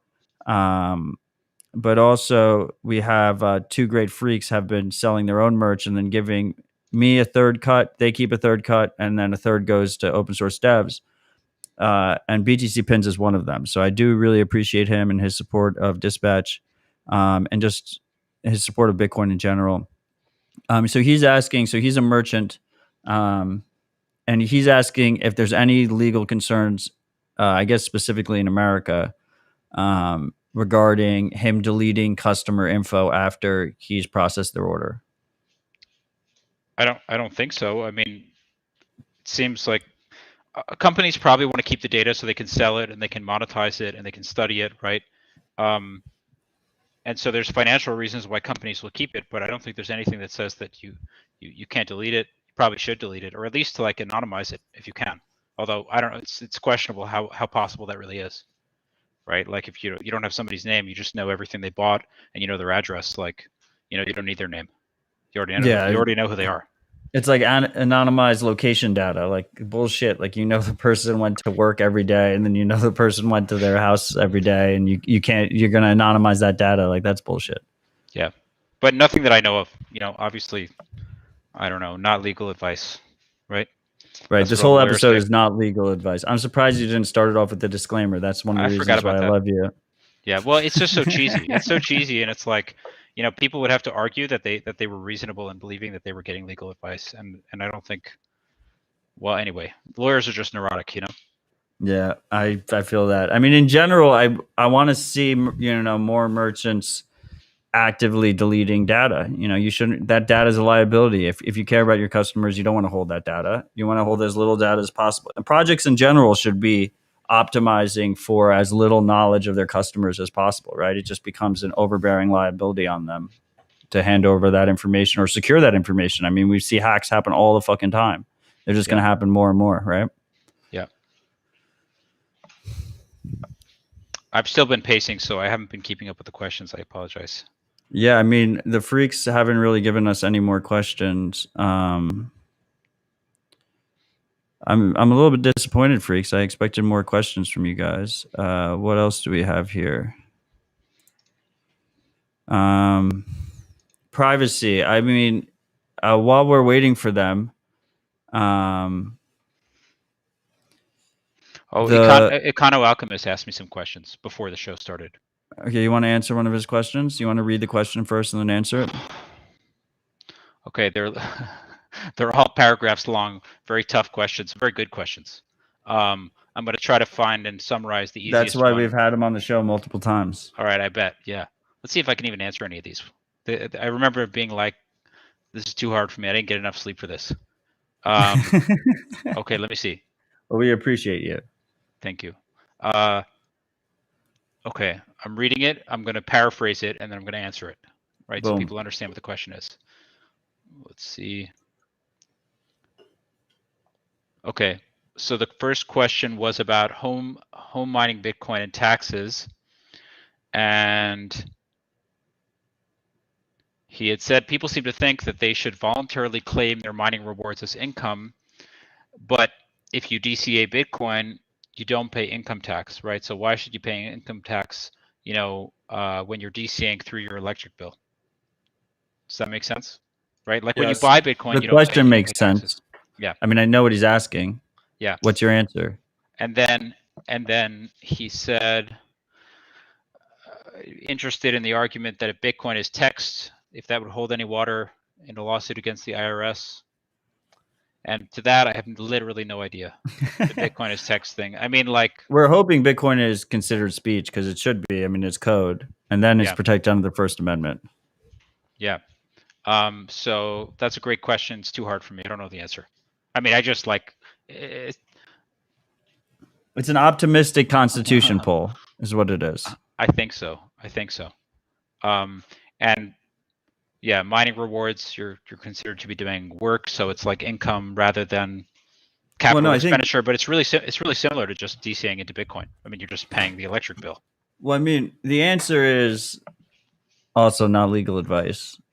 The answer is your income tax on mining is the amount of money. Right, should be very low anyway.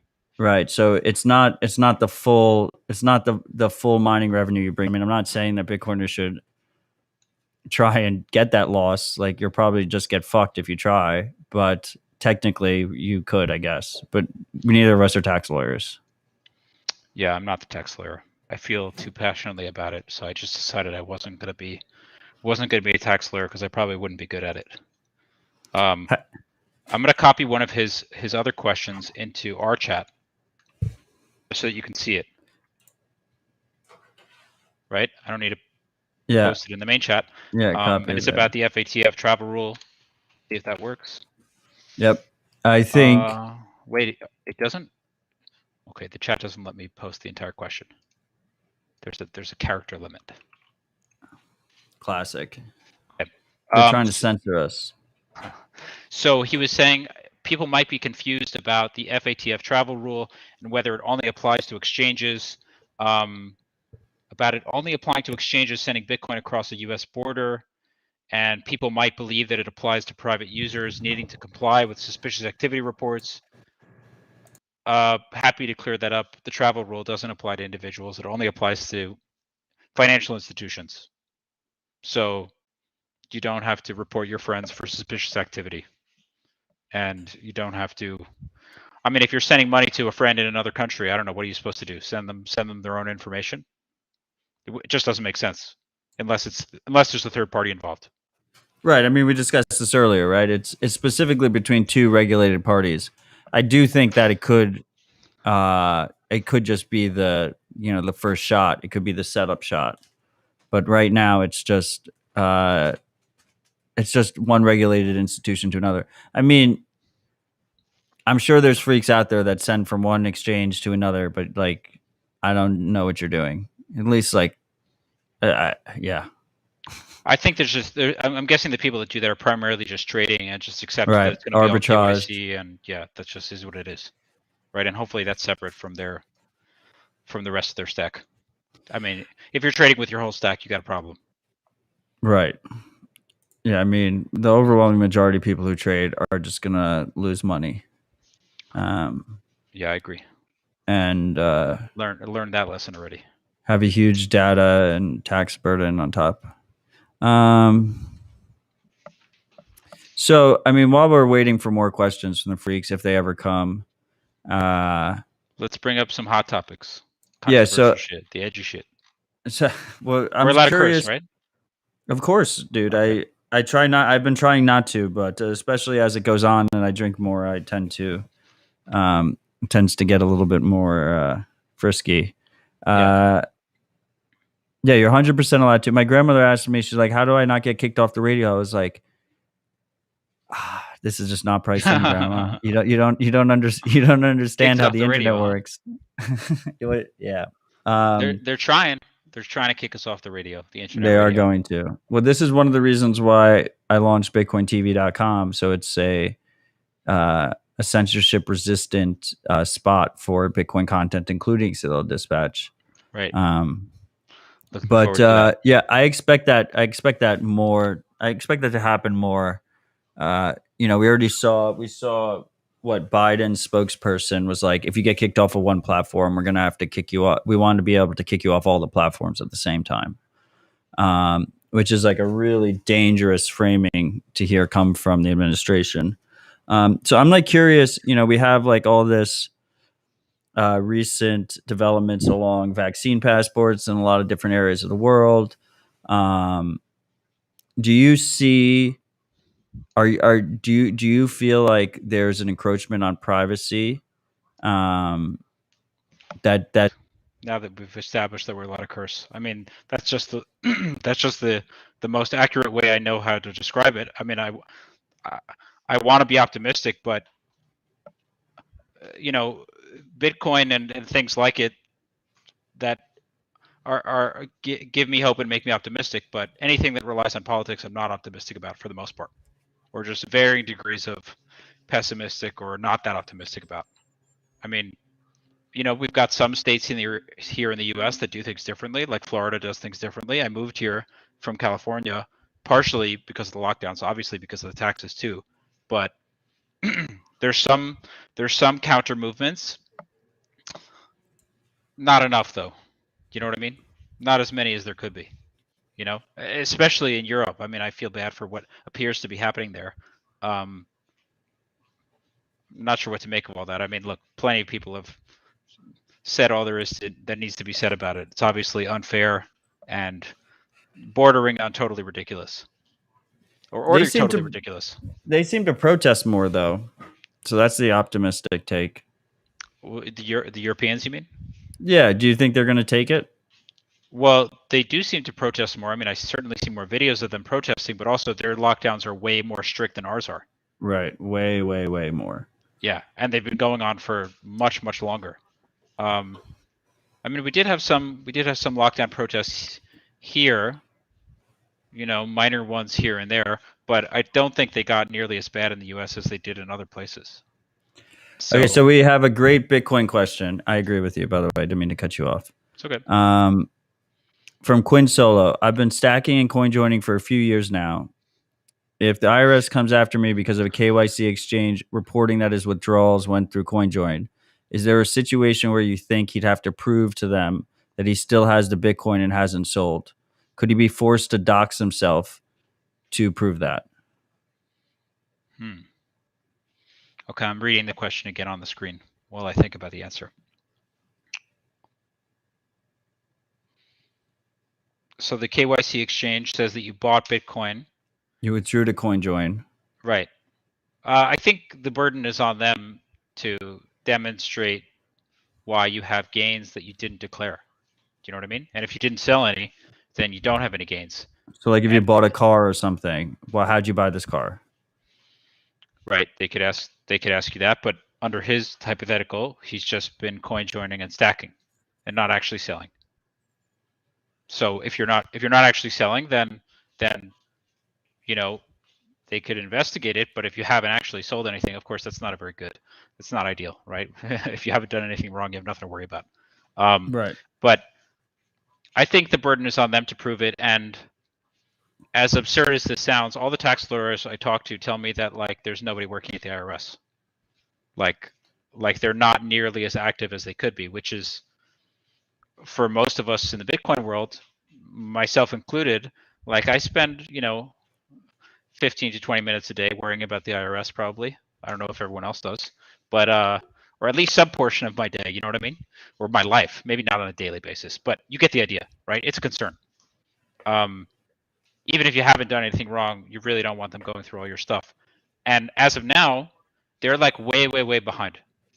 Like right. There's so much stuff that's happened in Bitcoin and crypto in general that like they haven't even scratched the surface of it. And let's hope it stays that way.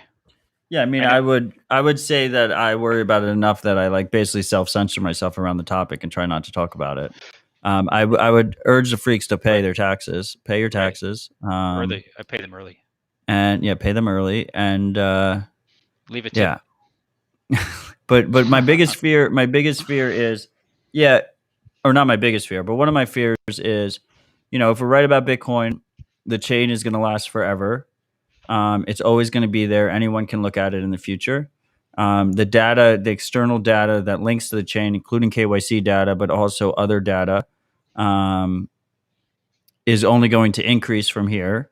So if your government or someone else gets their shit together and starts analyzing the chain with this new information, they can hurt you in the future, even if they haven't hurt you yet. That data is always going to be there. Right. Definitely a risk. We got some good questions here, I think. Yeah, we got a bunch of good questions came in. So another question we got is, we commonly hear in the Bitcoin world, I got into a boating accident. I lost my Bitcoin. Mhm. Is this a real? Is this a real defense in like a 6102 type situation where there's government seizure, or maybe in there? I could see like a soft government seizure being unrealized capital gains tax. Basically, you have to pay cap gains even if you haven't sold. Is a boating accident a reasonable strategy, or is that just a meme? I think it's probably just a meme, but like I said, not a tax lawyer, so I haven't gotten the opportunity to fight the IRS on this particular issue. I think mostly a meme, but there's kind of some truth to it because a lot of people have lost a lot of Bitcoin, like legitimately lost a lot of Bitcoin in like all kinds of ways. And this is one of those things that the IRS is like so far behind on. Like they don't even know what DeFi is. Like they haven't talked about it at all. Like they've got so many things to deal with, not just beyond Bitcoin, just stuff that people are doing, whatever it is you think about it. Like there's probably like I don't know, billions and billions of transactions that they haven't even started to figure out how to categorize properly. I mean, they've just like made some random attempts and they were not that impressive. And like I said, the tax lawyers tell me that they're not that busy over there. Now, of course, that might change and we can't just count on that continuing, but we've got enough bad stuff going on. It doesn't have to all be bad. You know what I mean? Right. I don't know. Yeah, I mean, but once again, that's just all I'm on not chain. sure about the. Yeah. I'm not sure about the boating accident thing. I think by the time we have unrealized capital gains taxes and potential confiscation, like we got to be out. Do you know what I mean? Yeah. Like people should have already emancipated themselves as much as possible. Like, whatever that means to you. For me, obviously Bitcoin is a part of that. Guns are a part of that. Being self-employed is a part of that. Becoming hard to cancel. Right. Becoming self-reliant and having a network and theoretically having a game plan. Although long-term game plans are kind of challenging, considering like where things have gone from like 2 years ago to now, right? Pre-lockdowns to post-lockdowns, like, that's a big one, big change in terms of like being able to just go, right? Right. So, yeah, I mean, 2020 was the year where if you lived through 2020 and you think that these things can't happen fast and that the majority of people will just roll over and take them, I don't know where you've been living, like you just under a rock or some shit. But like this shit can happen real quick. So we have a question. Okay, I just want to mention, active money printer session away from like things changing in a big way. You know what I mean? I don't know. Like I was in Colombia, which we're not going to talk about, but I was just there and second time brought up. Right. I was just there and like, the prices on everything are oftentimes taped over because they need to keep adjusting them. And they're already in like some phase of hyperinflation, hopefully hyper-Bitcoinization. And well, I don't know when it's going to happen here, but it's obviously a possibility to consider that it's going to happen at some point. Probably will happen everywhere else first. Everyone's going to try to dump their right, because we're the reserve. lesser fiat shitcoin bags and get our bags, and then eventually dump our bags into Bitcoin. Well, that's one of the fucked up parts about these laws is that they're based on a world where inflation doesn't exist, right? Like you were talked earlier about the $10,000 CTR requirement. Yeah. I mean, $10,000 in 1970 was way different than $10,000 today, but it's never been increased. I mean, the other thing is like in a hyperinflationary environment, you're liable for the hyperinflationary gains. I mean, it helps people that are in debt more than it does if you're holding real assets, which is a reverse incentive than it should be if you actually cared about your citizens. Yeah. Well, there's going to be all kinds of totally absurd incentives if inflation continues and hyperinflation happens. I mean, like, it's already really weird that like used cars are going up in value 10% in a month, and that's happening. Right. You know what I mean? Cars and watches and real estate and stock and crypto, Bitcoin, right? Like anything besides dollars is going up in value. And well, it's weird. And I think even normal non-Bitcoiners are starting to notice that. I mean, I've talked to my parents about it, and like I've talked to them about monetary policy before. It's not something that everyone's parents are interested in, but but like you could just ask people and like, do you think it's normal that like used cars are going up in value 10% in a month? Like that should strike them as strange. And it's not just about the, the chip shortage or whatever. There's weird stuff going on. Yeah, but when you sell that used car for the increased price, you got to pay. You got to pay up. That's true, man. I'm about to sell my car that I've had for 10 years, and I'm going to sell it at a 50% profit. Someone was accusing you of driving a Mercedes in the chat. You don't drive a Mercedes. Not yet. If your car is younger than Bitcoin, then you're short Bitcoin in my book. What if you got a huge fiat loan for the car? then you're not short. I don't know. It's just I just say that because my car's older than Bitcoin. So no, mine too. 2002 Honda S2000 classic. Yeah, so we get to flex on everybody. They're all short. Yeah. So I mean, freaks. There's a lot of questions on taxes here. He's not a tax lawyer. I'm not a tax lawyer. Like, if you have other questions, specifically, our civil rights, stuff like that, privacy rights, those are probably better questions. What's the? I don't want this to just turn into like a tax AMA. What's the latest on whether Monero is a shitcoin? You want to talk about this? I don't think it's a shitcoin. I do think it's a shitcoin. Wow. Okay. Good talk. So there's an influencer on Twitter that I'm not going to say his name wanted me to answer that question for him on Twitter, and I would not answer it for him on Twitter. But I've talked about it many times. And he just operates in bad faith and makes up bullshit. So I'm not going to engage with him in good faith anymore. That's not going to happen. But my argument would be, it depends on your definitions of a shitcoin. I'm laughing at the chat. Sorry, I'm not laughing. At no, laugh at the chat. That's how you should do. If you own a car, Matt, you're short Bitcoin. That should be riding a bicycle. Yeah, well, time is also money, and life is short. So don't be too crazy freaks. It depends what your argument, what your definition of a shitcoin is. And obviously the definition of a shitcoin is not necessarily hard to find. But I think that long-term, the Monero token will go down in value compared to Bitcoin. So to me, that puts it in the shitcoin basket. I also think, like the Chrysler building's a shitcoin. I think Apple stock's a shitcoin. I think our cars are I guess under that definition, well, I have no idea. I have no idea, but if that's the definition, then like that's I thought it would be based on like its long-term scalability or auditability or things like that, how decentralized it is. Well, so that's different, right? So then you're talking about the protocol, you're not talking about the token. Yeah, I see. The token is the useful product of the protocol.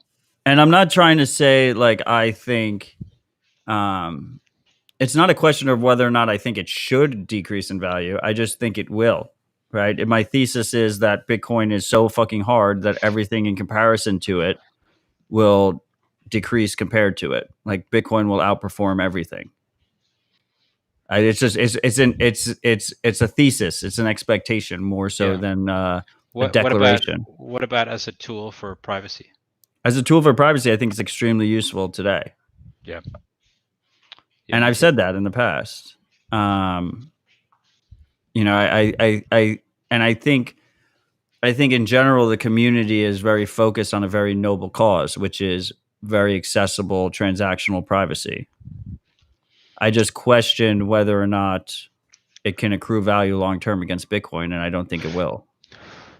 Well, I mean, it seems reasonable that there would be like a extra privacy premium. Like it maybe Bitcoin can get privacy on chain usable, a coin join, right? But to the extent that it doesn't get adopted and there's a need for a greater degree of privacy, there's always going to be some need for that, and people will be willing to pay for that. But it is a question as to like, why would anyone hold it for longer than they actually need it? And somebody has to hold it for it to accrue value. Right. I guess you could hold it speculating that other people are going to need privacy, which is a reasonable speculation. So my thesis is for a chain like Monero to their short-term incentives are set up in a way that they want to have easy swaps that are censorship resistant with Bitcoin. And that makes sense because Bitcoin's the most liquid market, and they want if they get delisted from a bunch of exchanges, they want to have easy access as swaps between Bitcoin and Monero, right? Mm-hmm. But long term, that hurts them as well because if you have censorship resistant swaps between the two chains, then that means you can easily move between the two chains. So if it gives you any kind of privacy benefit Monero gives you, you can take advantage of as a Bitcoiner without holding the token long term. Right.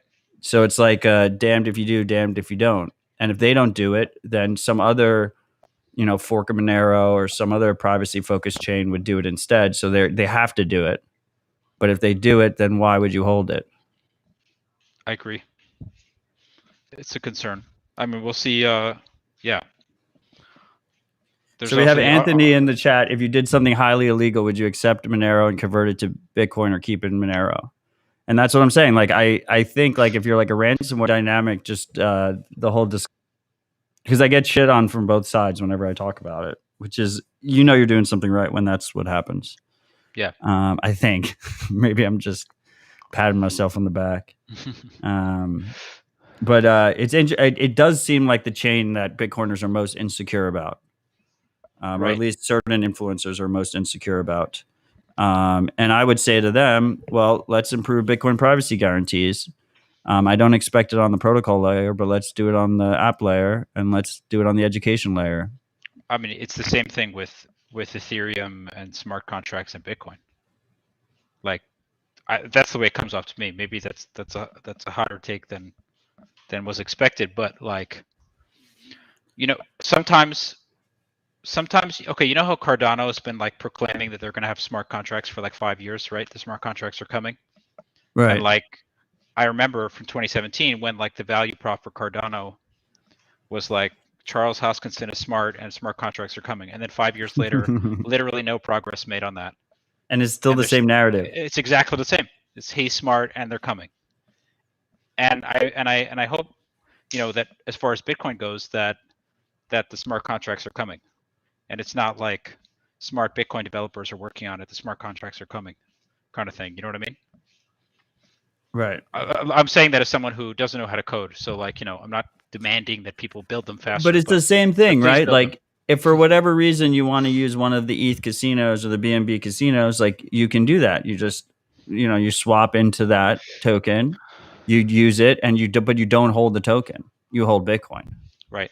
Well, I feel like wrapped Bitcoin is useful on Ethereum, but I don't know all the trade-offs of wrapped Bitcoin. It's super centralized. It's run by BitGo. Like they can just censor you at any fucking point, and they probably will start censoring people. We already saw with USDC. They have blacklists on USDC. They just Circle is worth way too many billions of dollars, and they'll just blacklist you at will. and then make you prove that you're not a criminal after the fact. It's do they PayPal have all over again. do they have the admin power to be able to freeze specific transactions? Like, Yes, addresses. They can freeze the whole Bullshit. address. all right, there you go. You heard it here first. But the question is, like, if they get forced to do it, and if I could just be wrong that they just never get forced to do it. I just think they will eventually, but maybe they don't. But I think No, that's the low hanging fruit. If they can do it, then that's a problem. It doesn't matter whether or not they're forced to Exactly. do it now or That's later. my point. Yeah. I guess then the corollary question is like, what stuff you're doing, which kinds of things you might do that require maximum censorship resistance. Do you know what I mean? Right. Like maybe it makes sense to use wrapped Bitcoin for stuff that you're just not worried about. Like, That's what I'm saying. yeah, right. Like taking Right. Like, but your taking it- savings, your family's savings are going to be held in real Bitcoin Yes. in, proper storage without trusted third parties. Right. Because like let's say you needed to take a collateralized loan and the choices were BlockFi, right?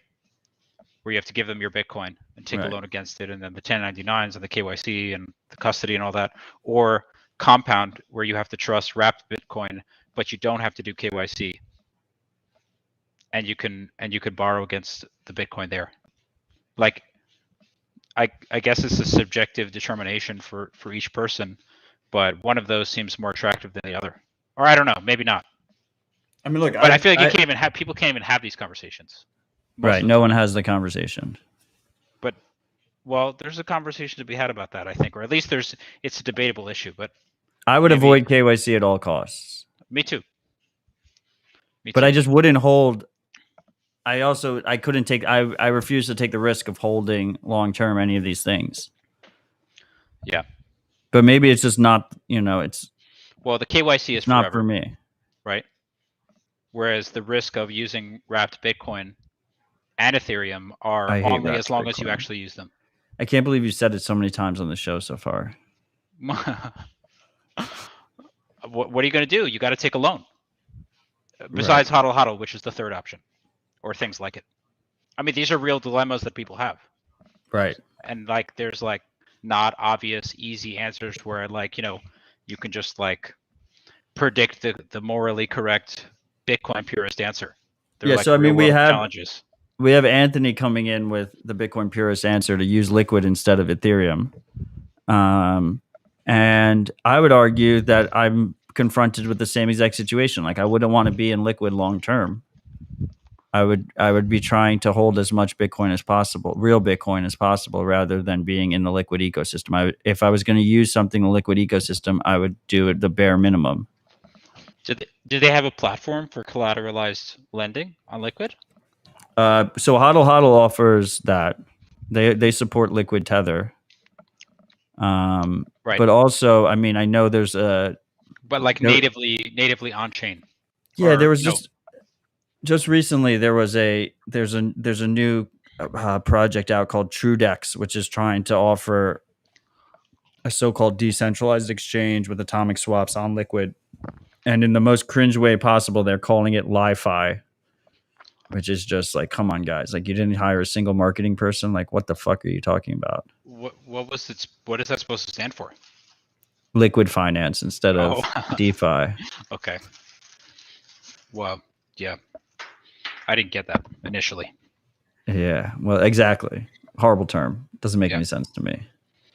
I mean, you don't have price risk in terms of being exposed to the individual token, but you don't if you use WBTC either. But you do have third-party risk, whatever stablecoin you're using, and also Ethereum or whatever platform you're using on Ethereum.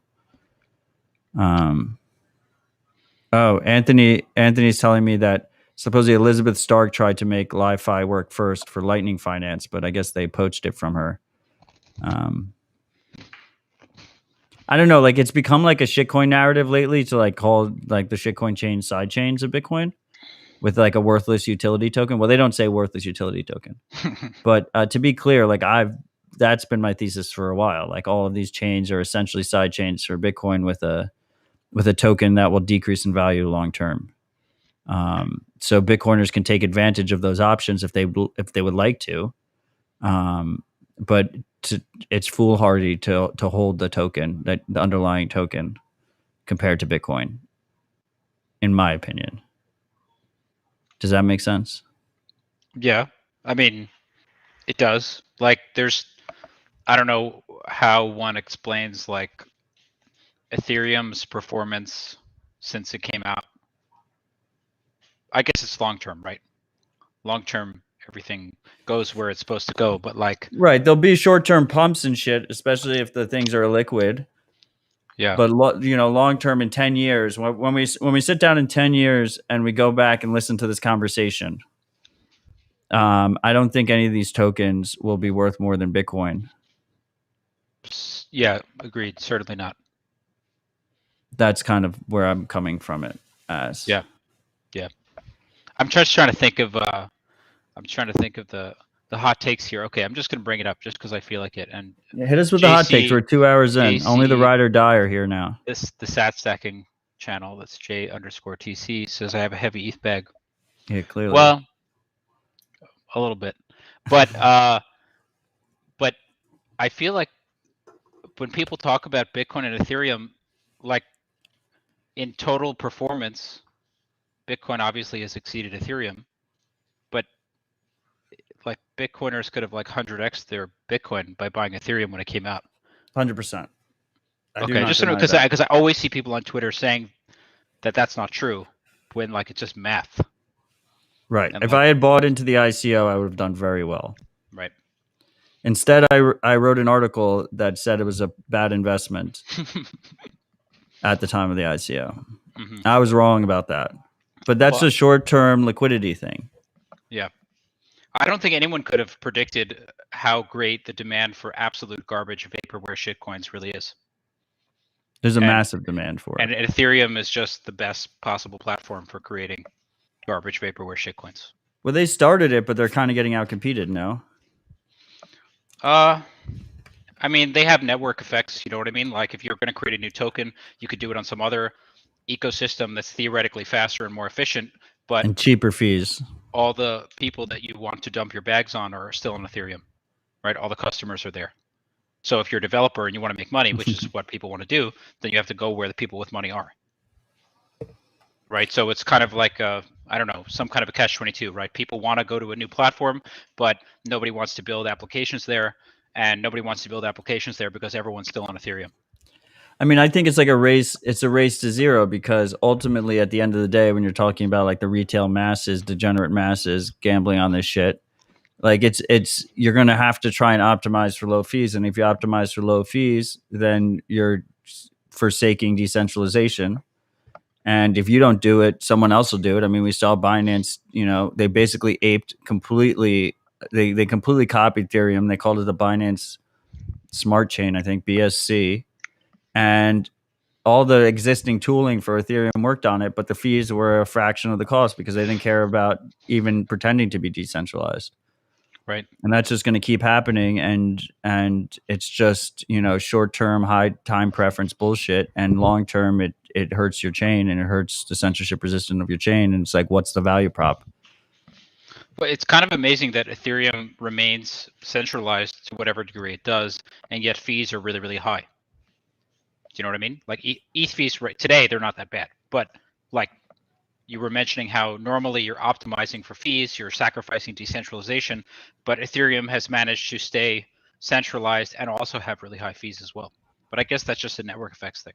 But they keep increasing their block sizes to reduce the fees as they happen. I think it just gets worse from here. I mean, the tendency is to just centralize further. I mean, the proof of stake is a massive centralization. They want to switch to that. Right. Yeah.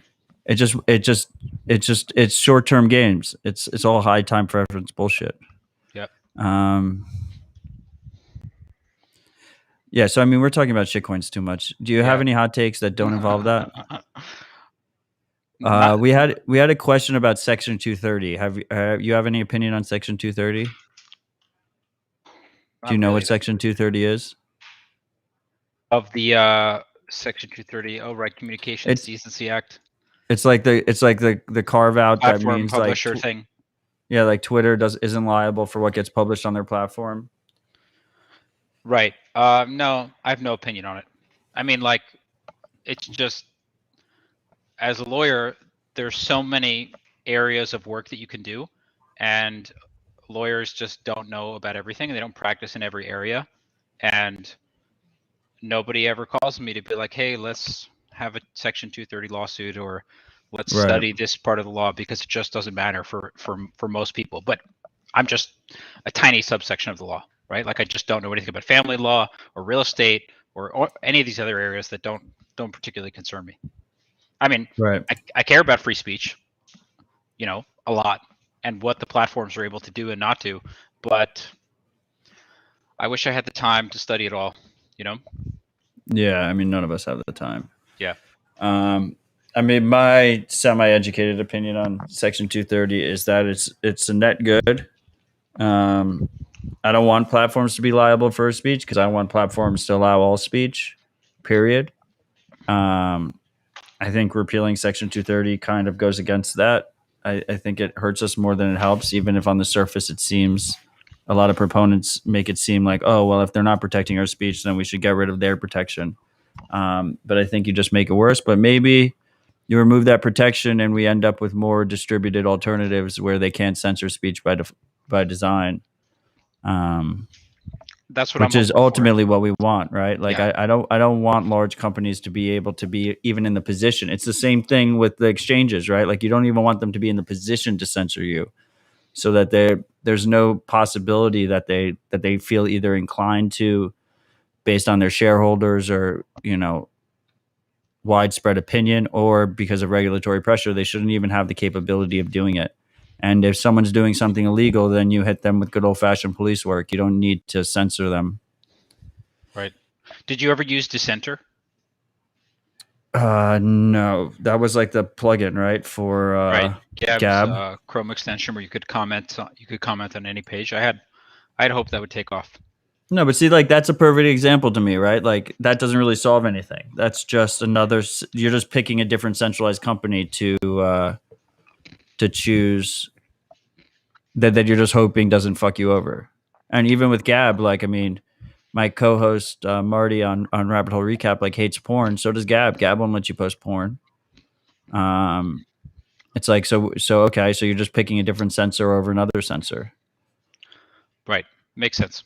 For some reason, I had thought that there was like an open source, that it was like an open source thing that anyone could install, but I just realized that it's actually like if you have a Chrome extension. Super centralized. It's just their like forum plugin. So can they just unilaterally shut down the Chrome extension?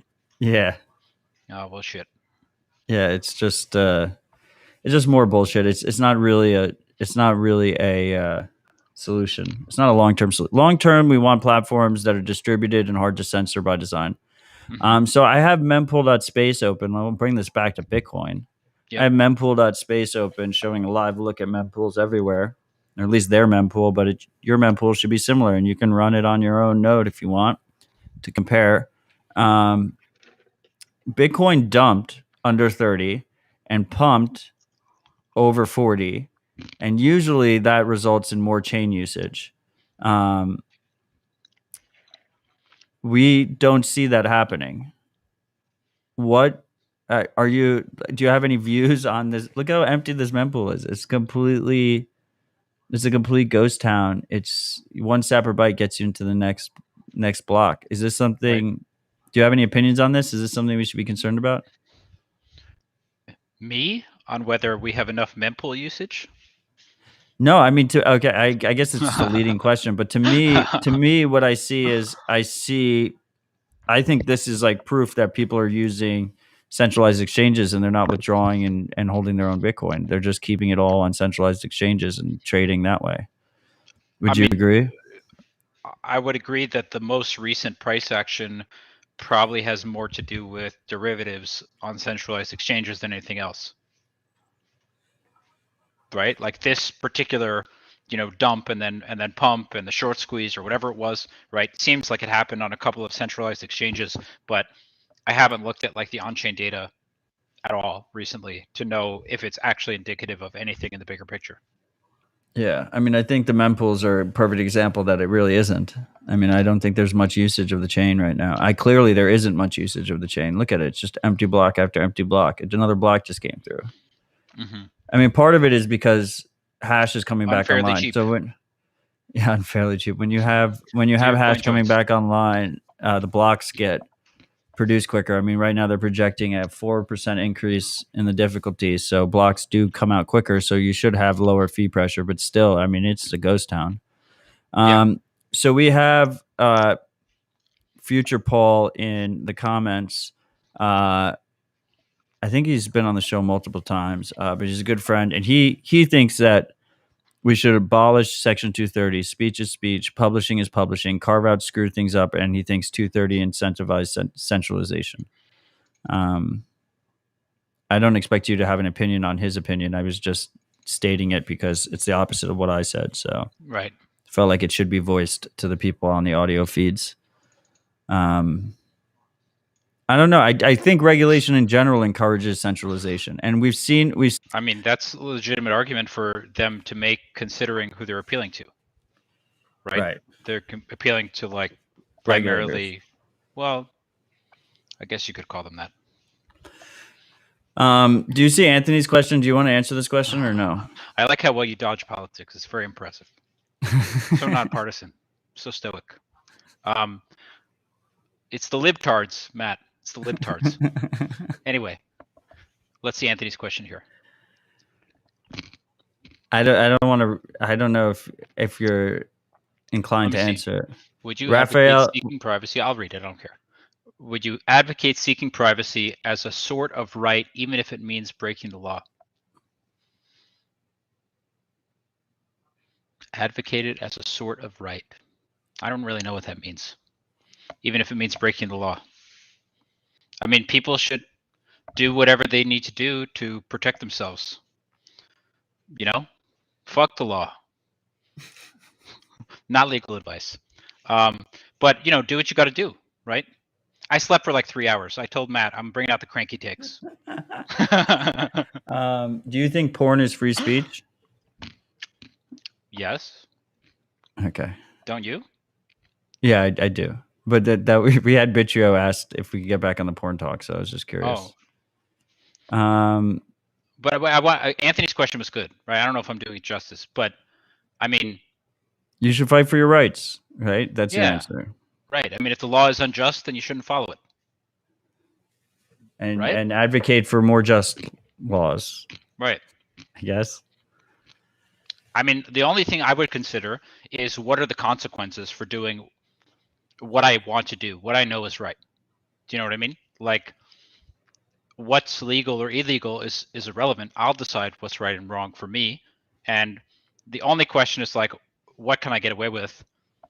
And what will happen to me if I do this thing that I think is right that potentially has consequences? So just my personal take that it's irrelevant what the law is. You know what I mean?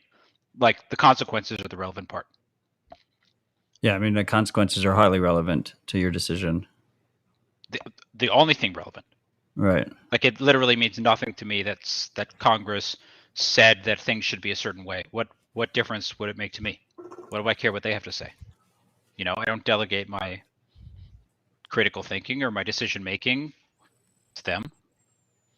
I don't know. I'm curious to know what other people think about that. Like, do you look at what the law says, irrespective of the consequences, to be like, I don't know what to do. Maybe I should look at what the law says. I mean, it's really just a question about decision making, as in like, do you make your own decisions or do you delegate decisions to other people? And I've never even considered delegating them to other people. Right. Yeah, I mean, I believe that we should build, support, and run tools that empower individuals. And if you have individuals that are empowered, then unjust laws are harder to enforce. Okay. And I think that people should, none of this is legal advice, and they should just everyone has to educate themselves and make their own decisions that are best for their situation. But I overwhelmingly believe that people need to stand up for your rights, because freedom is never just given to people. It is taken and defended. Like, you can't, if you expect authoritarians, I think this is bigger than America. Like, if you expect authoritarians to just give people freedom, you're going to have a very bad time, and history shows that. So people need to stand up for themselves. Otherwise, no one else will stand up for you. Would you say, or would you agree with that freedom is basically what you can protect? Like, Yeah, pretty much. right? If you can protect something, then you have freedom with respect to that thing. I don't know if that's the right way of framing it, but you get the idea. Yeah, And I that's think why that's a good need framing. yeah. So something that I've been thinking about, kind of related to this topic, is like how Bitcoin provides us each our own little individual bubble of emancipation from, like, external coercion, at least with respect to some financial stuff, right? And that's kind of the early stages, where each individual who has Bitcoin has some kind of, circle of defense around them from unwarranted intrusion.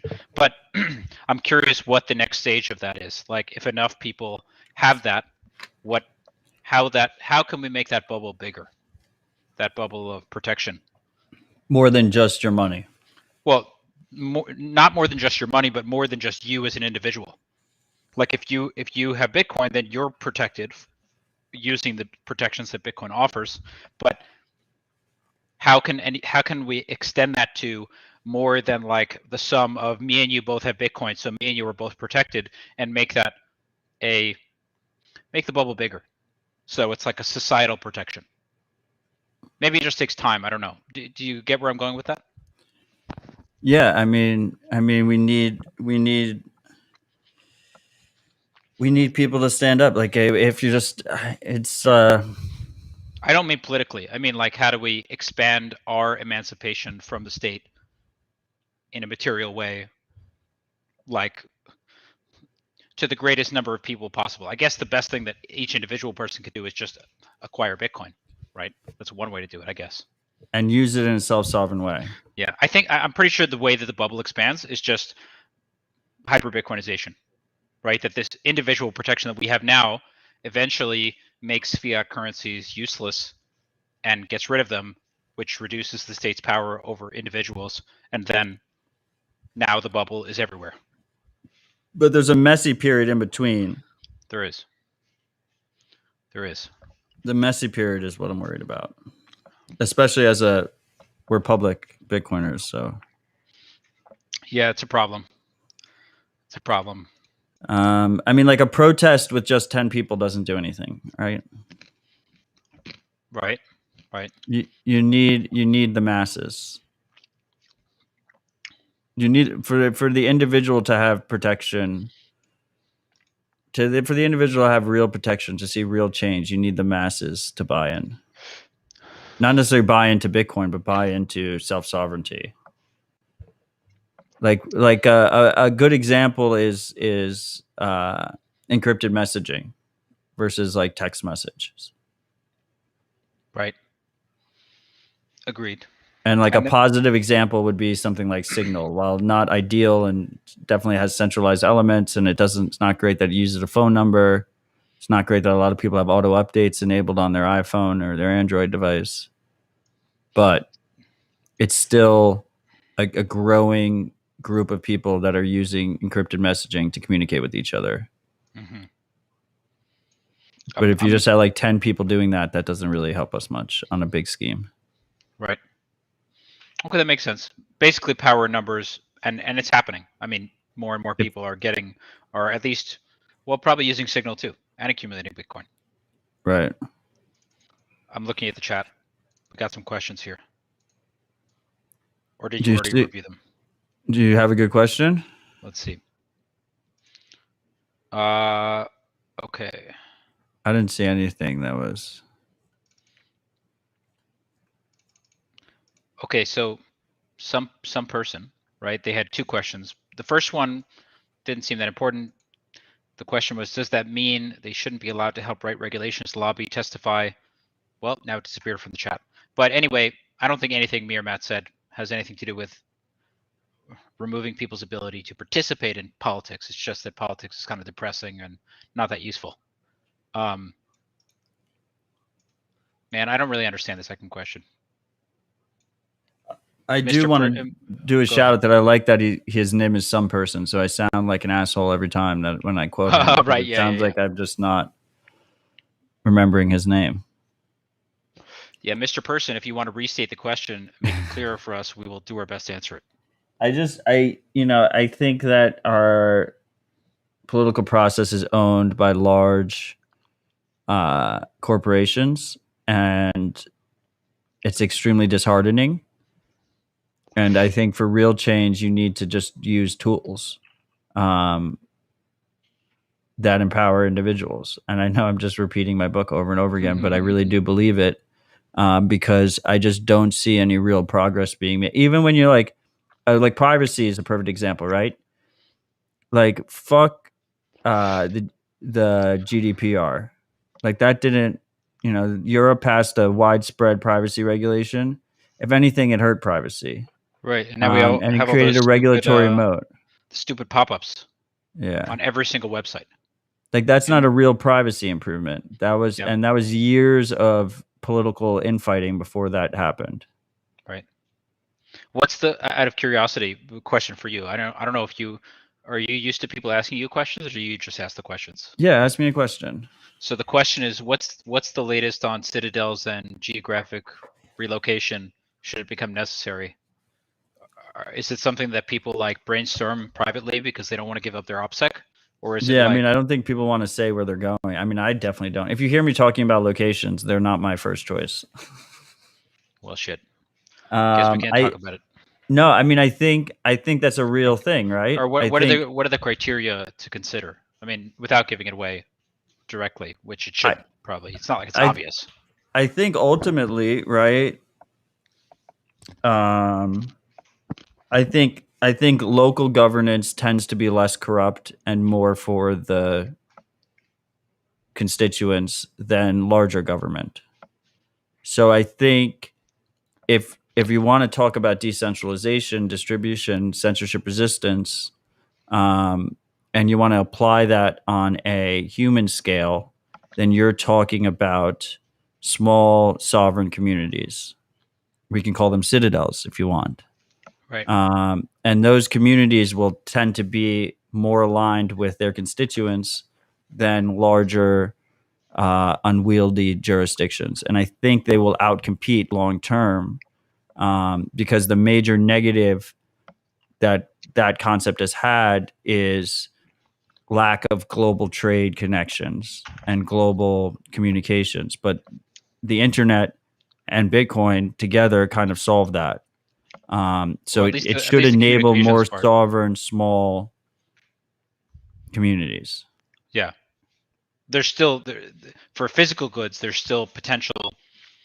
Like if a big country wants to just exclude a small country, that's a challenge for the small country. But as far as communications go, the internet and Bitcoin help in a meaningful way. But I guess the second question related to that is like, how can people best coordinate these kinds of things?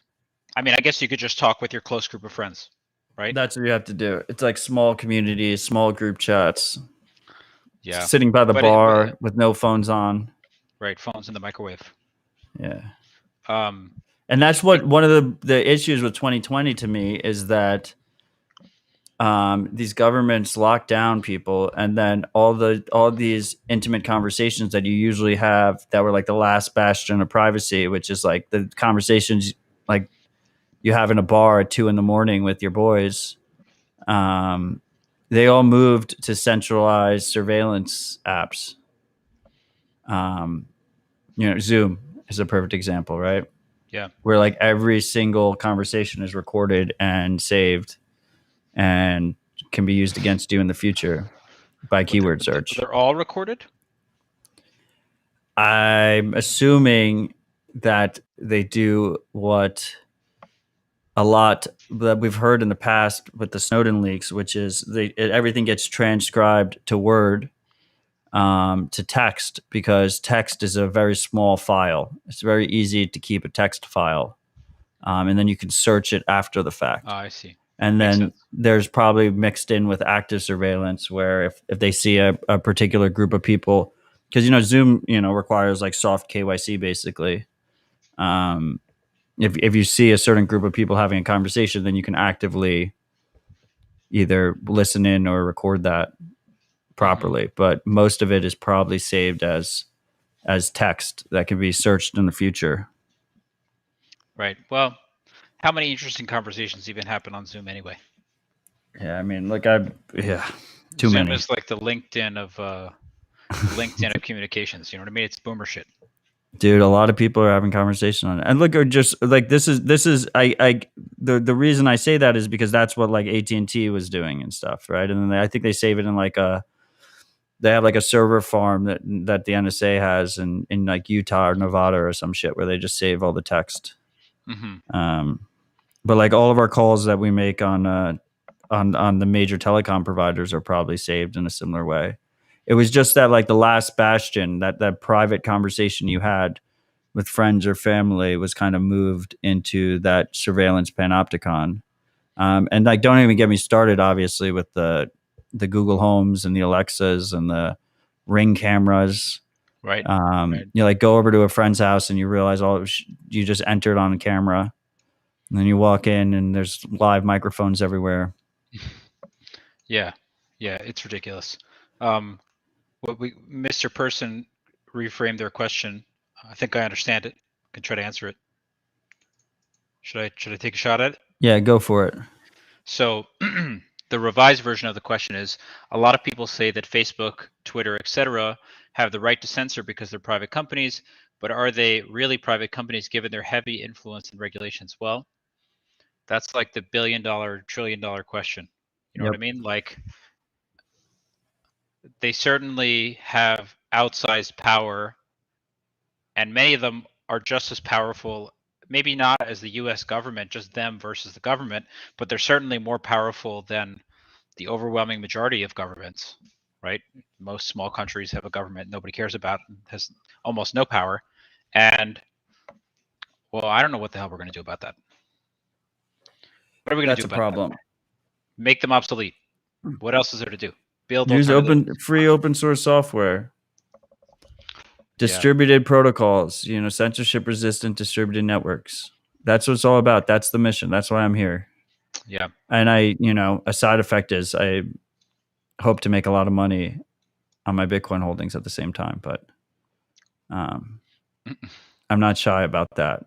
But ultimately, I think that's what gives me hope, right? What gives me hope is this idea of free open source software making them obsolete. And I think regulations help in our favor in that regard, because they become so big and they have to comply with all this shit that like people don't realize. Like a perfect example is Twitter. Like one of the reasons Twitter was beautiful, one of the reasons Reddit at its heyday was beautiful, was because it had, you could use it relatively privately. You could use it in a way that you could speak your mind without it being linked to your identity. And as these services go more and more dystopian and require real names and whatnot, the conversation that happens on those platforms becomes less authentic. And I think people will move to the more authentic platforms that are truly censorship resistant. So I think it kind of helps in our favor, the increasing censorship, because if we were like in a middle ground, which we have been in the past, it's frogs boiling in water. Like people don't really see the pain. They don't see the issue. But as it gets worse, then hopefully that becomes motivation enough to move people onto, like we have them already. Like you can use Matrix instead of Telegram, right? It's just most people don't, because they don't feel the need to yet, but they will as it gets worse. Yeah.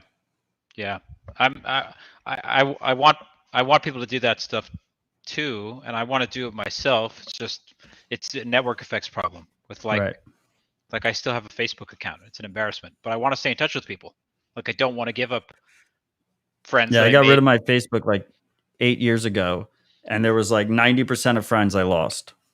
Yeah, that sucks. I just don't communicate with them. I know you shouldn't have to give that up, but I guess that's just how it is. And I don't know. I'm much more optimistic about Bitcoin taking increasing market share from fiat currency than I am from most other free and open source products taking market share from centralized competitors, Right. because we can get rich off of Bitcoin. And like it's got this just amazing game theory and incentives that like, you know, incentivize people to shill it mercilessly. Yeah, I mean, What's the for Matrix as an example, as a competitor to Telegram? It's just like you should use Matrix because it's for your own good and it's for our good. And that's like, to me, reminds me of people like trying to persuade people that they should vote libertarian. right, Like but it I would be mean, for your own good. It's just not that effective as a pitch.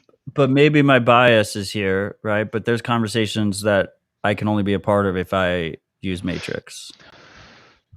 Right. That's a benefit for people that are interested in having interesting conversations like you. If people want me to respond, if my normie friends want me to respond to a text question, they have to ask me on Signal. Otherwise, I will not respond. Okay, And cool. I feel like that's kind of how the network starts, right? Is you have these certain people in different in groups that draw the line somewhere, Right. and they Intolerant pull minority. everyone else in. Yeah, there's like an intolerant minority that pulls everyone else in. And I do agree that Bitcoin's incentive structure is way stronger. And maybe, I kind of expect it to be like the flag bearer almost, right? And on like a medium term, if a lot of these governments are corrupt and money talks, right? And Bitcoiners have more money and they have these certain principles that they want to hold. Maybe these independent Bitcoiners that have that money will put that money to work and will shape these other aspects of our lives. Right. We had, Signal has literally no business model. They compete against firms that have very strong, easy monetization schemes that involve sacrificing user privacy. But how do they make money? They have a nonprofit that runs it. They got a massive donation from Moxie Marlinspike, who is the project lead, and they got a massive donation from the WhatsApp co-founder after he sold out to Facebook, and then felt extreme guilt, and then he gave Signal a shit ton of money. It's nice of him. Yeah, right. So that could happen tangentially with other things because Bitcoiners get more money, right? And Telegram too, right? Telegram run by that Russian guy.